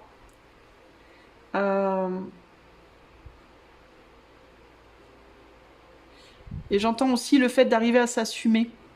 Je pense que tu vas gagner en souveraineté dans ce que tu fais, clairement.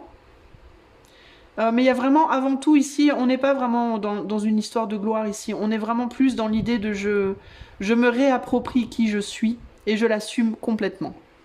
Voilà. Et dans cette réappropriation de soi, on apprend à se contrôler. Tu arriveras à contrôler en fait les forces en toi de manière naturelle. Tu n'auras plus besoin, tu n'auras pas la sensation de devoir lutter.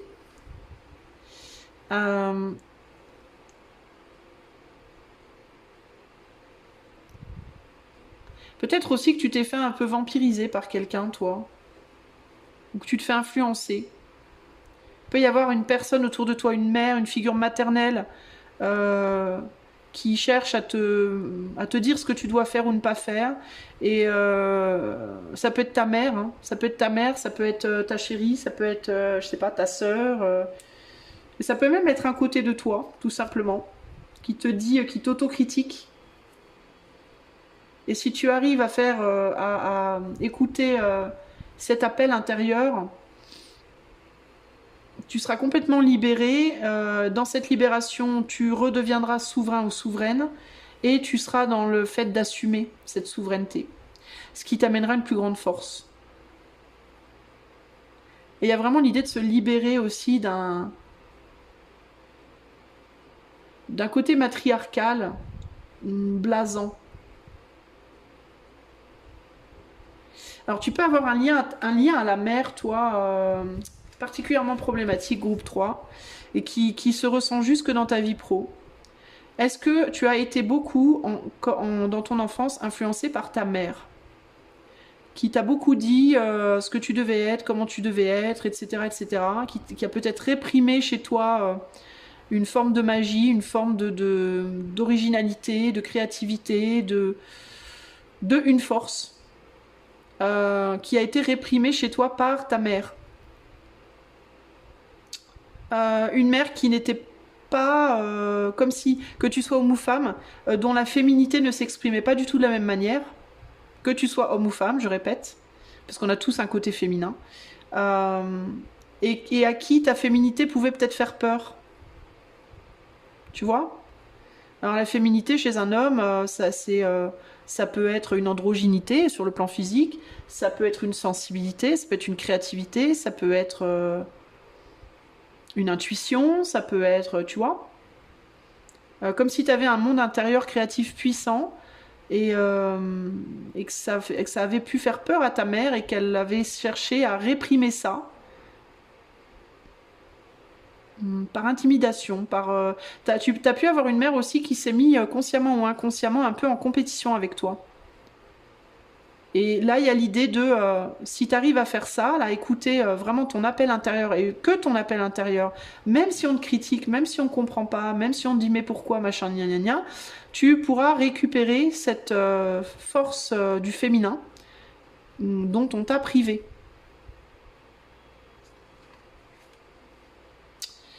Donc une souveraineté dont on t'a privé pendant probablement assez longtemps.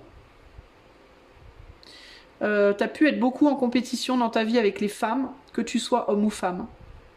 Ou avec d'autres hommes, si tu es un homme, avec d'autres hommes, avec le féminin, c'est-à-dire que ton féminin a pu être beaucoup en compétition avec le féminin des hommes autour de toi. Ou en tant qu'homme, le côté féminin de ta personnalité a pu être beaucoup mis en compétition par des femmes dans ta vie. Hein. Ok, c'est assez profond pour toi. Donc toi, ta vie pro, elle va se développer positivement quand tu arriveras, quand tu commenceras à complètement assumer la vérité de ton être et ce qui t'appelle dans ta vie. Pas ce qui t'appelle en termes de ce que tu dois faire selon les autres, mais ce qui t'appelle en termes de ce que tu dois faire selon toi. Et uniquement toi, c'est-à-dire ton inspiration. Qu'est-ce que tu es inspiré à faire? Voilà. Ton calling, your calling, ton appel spirituel, qu'est-ce que c'est? Tu vois, c'est ça qu'il faut te demander. Au-delà du reste.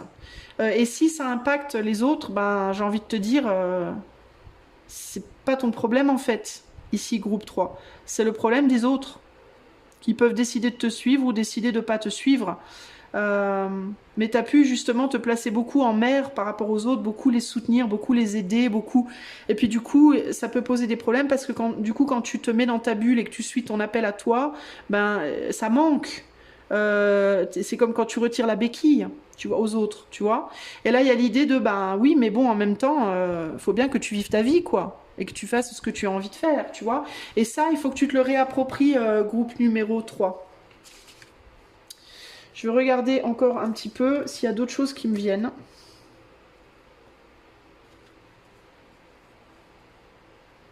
Dans ta jeunesse, dans le passé, tu as pu être attiré. Tu as pu avoir un côté beaucoup plus animal dans ta jeunesse, dans ton passé. Beaucoup plus spontané dans ta manière de gérer ta vie pro. Beaucoup plus libre. Et là, c'est comme si présentement, tu étais dans une situation beaucoup plus sous contrôle. Et là, il y a l'idée de est-ce que tu es sous contrôle parce que tu veux être sous contrôle ou est-ce que tu es sous contrôle parce qu'on te dit qu'il faut? Tu vois? Parce que j'ai l'impression que ça te manque. Même si tu devais jongler, même si c'était pas facile, même si c'était plus précaire avant, mais il y a une idée comme ça de...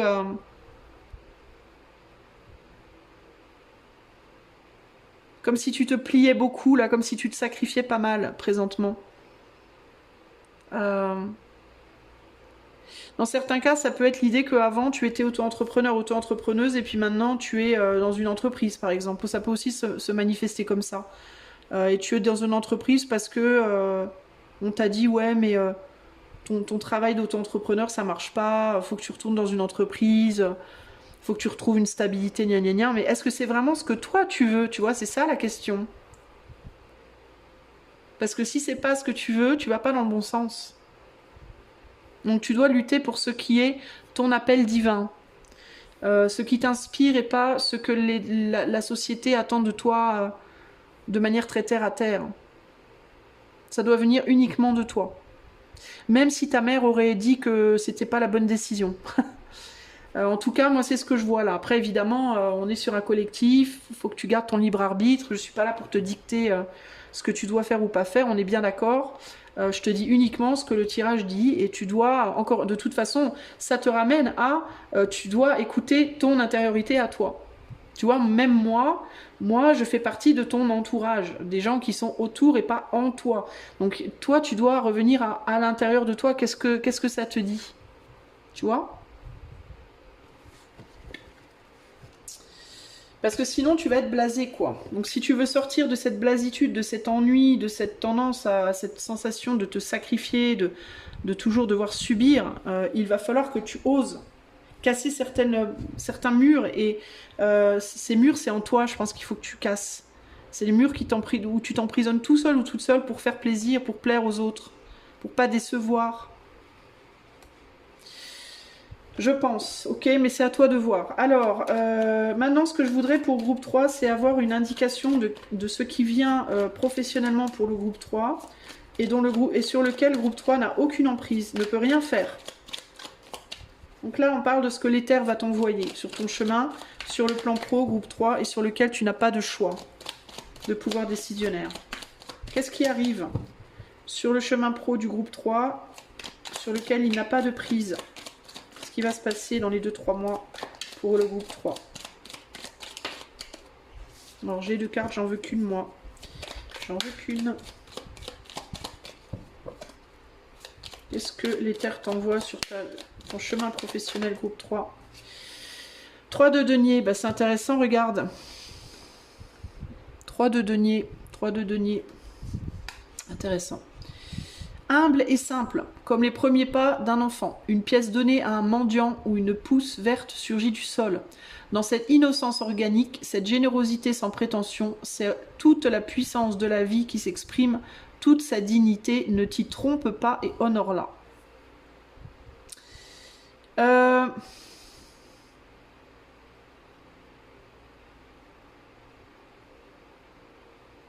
L'humilité, la simplicité. Moi, j'ai pas l'impression qu'il y a grand chose qui arrive sur ton chemin. J'ai l'impression qu'on va te laisser dans quelque chose d'assez tiède professionnellement. Et c'est comme si on te disait là que ça va. Il faut que ça t'amène à. Et je pense que ça va t'amener tout naturellement à reconnaître la beauté de la situation. Le fait d'honorer cette situation, mais qu'il ne faut pas néanmoins te perdre dans la situation. J'ai l'idée ici de tu peux être dans le monde, mais tu n'es pas forcément de ce monde. Alors est-ce que tu es en train de te perdre dans cette situation? Parce que tu vois, c'est rigolo, quand je remuais les cartes, je me disais c'est intéressant, elles ne sautent pas, alors que pour les 2 premiers choix, elles ont sauté direct. Et toi, ça a mis un certain temps à sauter, puis je sentais une sorte de... une forme de platitude. Comme si l'éther n'allait pas vraiment t'amener quelque chose, mais plutôt te laisser dans quelque chose. Comme s'il t'avait déjà amené quelque chose et que tu étais encore dedans. Et ce quelque chose, c'est une forme d'ennui.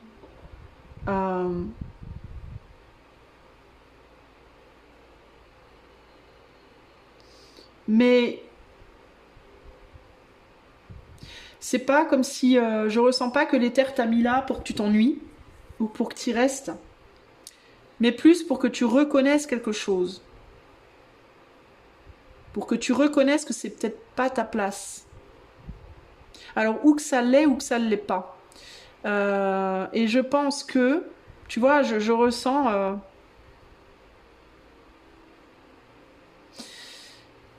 Je vais te dire ce qui me vient en termes d'image intuitive.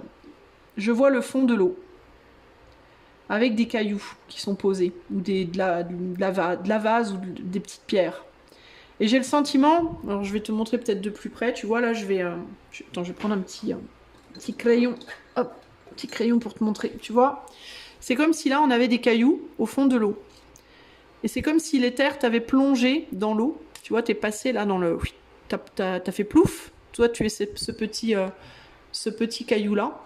Et moi ce que je ressens intuitivement, c'est que c'est comme si tu t'étais tout doucement en train de tomber au fond pour rejoindre d'autres cailloux. Et c'est comme si l'éther te disait, je vais rien faire de plus en fait. Je vais te laisser tomber dans l'eau. Et à un moment donné, tu vas ou bien tout doucement t'insérer entre les deux autres et trouver ta place, ou alors tu vas rester posé au-dessus, et au prochain courant, alors le courant d'eau, c'est le courant émotionnel, hein, au prochain courant, bah, tu vas être poussé, tu vas être repoussé vers le comment dire, vers le... J'ai le mot en anglais de shore, vers la plage, tu vas être déplacé là où tu dois aller, ou alors tu vas tout doucement t'intégrer entre les deux autres pierres. Et ce qui va déterminer ça, donc si tu restes planté là, ou si tu continues ton voyage, ton trajet, ça va être les émotions, ta capacité à te contenter ou pas d'une situation. Et si tu t'en contentes pas, tu vas tout naturellement vouloir changer les choses et être amené à les changer. Et c'est comme si l'éther te disait, en fait, je n'aurais pas besoin de faire quoi que ce soit, parce que tu es quelqu'un d'entier, tu es un être entier à la base. Et même si pour le moment, tu as la sensation d'être un peu divisé, d'être un peu paumé, pourquoi tu es paumé? Parce que tu as été plongé dans les eaux et pour le moment, tu es dans la descente. Donc tant qu'on est dans la descente, on ne sait pas trop ce qui va se passer, est-ce que tu vas t'intégrer ou pas. Et il y a cette idée de, t'inquiète pas, parce qu'à un moment donné, tu vas te poser et tu vas commencer ou à faire ta place, ou alors tu vas tout naturellement te faire diriger ailleurs. Et c'est tes émotions, c'est tes propres émotions qui te dirigeront. Tu vas pas être capable de contrôler tes émotions nécessairement. Tu pourras les contrôler que pendant un certain temps, mais au bout d'un moment, ça va partir. Tu vois, à l'image de ces deux impératrices, on a celle qui est beaucoup sous contrôle, qui est très calme, et l'autre qui est beaucoup plus... Moi, j'ai l'impression que c'est deux impératrices, en fait. Sauf qu'il y en a une qui est comme la Vierge sage et la Vierge folle, tu vois. Et en fait, toi, tu pourras pas toujours contrôler. Tu vas contrôler pendant un temps, puis après, tu contrôleras plus. Et c'est ces mouvements d'eau, émotionnels donc, qui vont faire que, ou bien tu vas réussir, qui vont t'intégrer entre là où tu es et tu vas y rester au long terme, ou qui au contraire t'amèneront à partir vers autre chose. Donc il y a quelque chose pour toi par rapport au contrôle des émotions aussi, par rapport au contrôle de ta puissance, de ta force, de tes émotions. Et aussi, mais des émotions qui au final viennent aussi de la profondeur de qui tu es, de ta vérité personnelle et unique, tu vois. C'est-à-dire que quand on est dans sa vérité, quand on est tout naturellement, quand on se sent aligné avec ce qu'on fait, on est plutôt apaisé au niveau des émotions. Tu vois, même si on est de nature à avoir du mal à les contrôler, bon, on peut avoir quelquefois quelques pics d'humeur, mais on est quand même relativement bien. Par contre, quand on est dans un endroit, on a beaucoup d'intuition chez toi, beaucoup d'eau, beaucoup d'intuition, beaucoup de créativité. Hein. Donc on a des personnes là sur le groupe 3 qui sont très réceptrices, très perceptives, intuitives, sensibles, voire hypersensibles. Et dans ton cas, quand tes émotions, quand tu n'es pas aligné avec toi-même, moins tu seras aligné en fait dans ta vie par rapport à ce que tu veux, et plus tes émotions elles vont être difficiles à contrôler. Et moins tu contrôles tes émotions, et moins tu arriveras à te stabiliser, et plus ça va te pousser ailleurs en fait. Donc toi, en fait, ce que l'éther t'amène et qui est au-delà de toi, qui n'est pas contrôlable par toi, c'est l'être que tu es. C'est ton mode de fonctionnement et la personne que tu es. Ça, tu peux pas le changer. Et c'est cette nature-là qui va tout doucement et tout naturellement t'emmener là où tu dois aller. Tu vois ? Il est possible aussi que tu te stabilises au fond pendant un temps, et puis qu'un jour, à cause d'une vague émotionnelle, tu te déstabilises et tu repartes aussi, hein. De la même manière qu'il est possible qu'une prochaine vague te fasse avancer, et puis qu'un jour tu finisses par te stabiliser quelque part. Tu vois, mais il y a vraiment cette idée de toi, tu es mené beaucoup par ton intuition, par tes sensations, par tes émotions, tu vois. C'est ça qui va diriger les choses pour toi. Un dernier conseil pour toi, pour ta vie pro groupe 3. Un dernier conseil pour le groupe 3 par rapport à leur vie professionnelle. La tempérance, le contrôle des émotions. Ange, mélange, et l'ange, il est là. L'ange du jugement. Sur les deux cartes, on a beaucoup d'anges. On t'es très connecté au spirituel, toi, quand même. Hein. Ange, mélange, mais oui, mets de la magie et de la douceur dans tout ce que tu fais. Cette bonté, cette innocence, cette force de bénédiction, c'est ta vraie nature. Ben voilà. L'ange gardien n'est autre que ta propre bienveillance. En fait, toi, l'éther se donne à toi, en fait. C'est pas qu'il te donne quelque chose pour t'aider, c'est qu'il se donne à toi. T'es très connecté, je pense.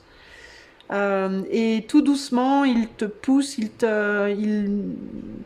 ne perds pas cette connexion spirituelle, et tu iras là où tu dois aller quand tu dois y aller, quoi. Tu vois. J'ai pas envie de te dire de faire trop d'efforts, de trop t'agiter. parce que c'est pas du tout ce que je ressens. Toi, j'ai plus le sentiment de, surtout avec cette première carte qui te dit apprécie, apprends à apprécier. Tu vois, dans cette innocence organique, cette générosité sans prétention, c'est toute la puissance de la vie qui s'exprime, toute sa dignité, ne t'y trompe pas, mais honore-la quand même, tu vois. Il y a quelque chose de très... Tu dois suivre tes tripes, toi, véritablement. C'est tes tripes, toi, qui doivent te diriger, au-delà de tout le reste. Pas les autres, pas ce que les autres te disent de faire ou de ne pas faire. Mais vraiment, toi, ce que tu ressens au plus profond de toi, c'est ça que tu dois faire, en fait, sur le plan pro. Ok? Et que ce soit dans la pratique de ce que tu fais, que ce soit dans une décision de job, est-ce que je dois rester partir, quel genre de travail, comment le faire. Toujours, il faut que tu te relies à tes tripes, à ton ressenti profond. Et pas la logique des autres, tu vois. Même pas la tienne d'ailleurs, j'ai envie de te dire, parce que là, on est vraiment dans l'organique et le spirituel. Donc tu sais au fond de toi, et tu dois te fier à ça. C'est ça qui va te diriger. Ok ? Voilà, groupe numéro 3. J'espère que cela t'aidera. Je te fais des gros bisous. Si tu veux aller plus loin en privé avec moi ou devenir membre de cette chaîne, tu peux le faire dans la barre de description. Et si tu aimes ce que je fais et que tu veux m'aider à monter un petit peu, bah, tu peux booster dans les commentaires. Gros bisous et à bientôt. Ciao, ciao.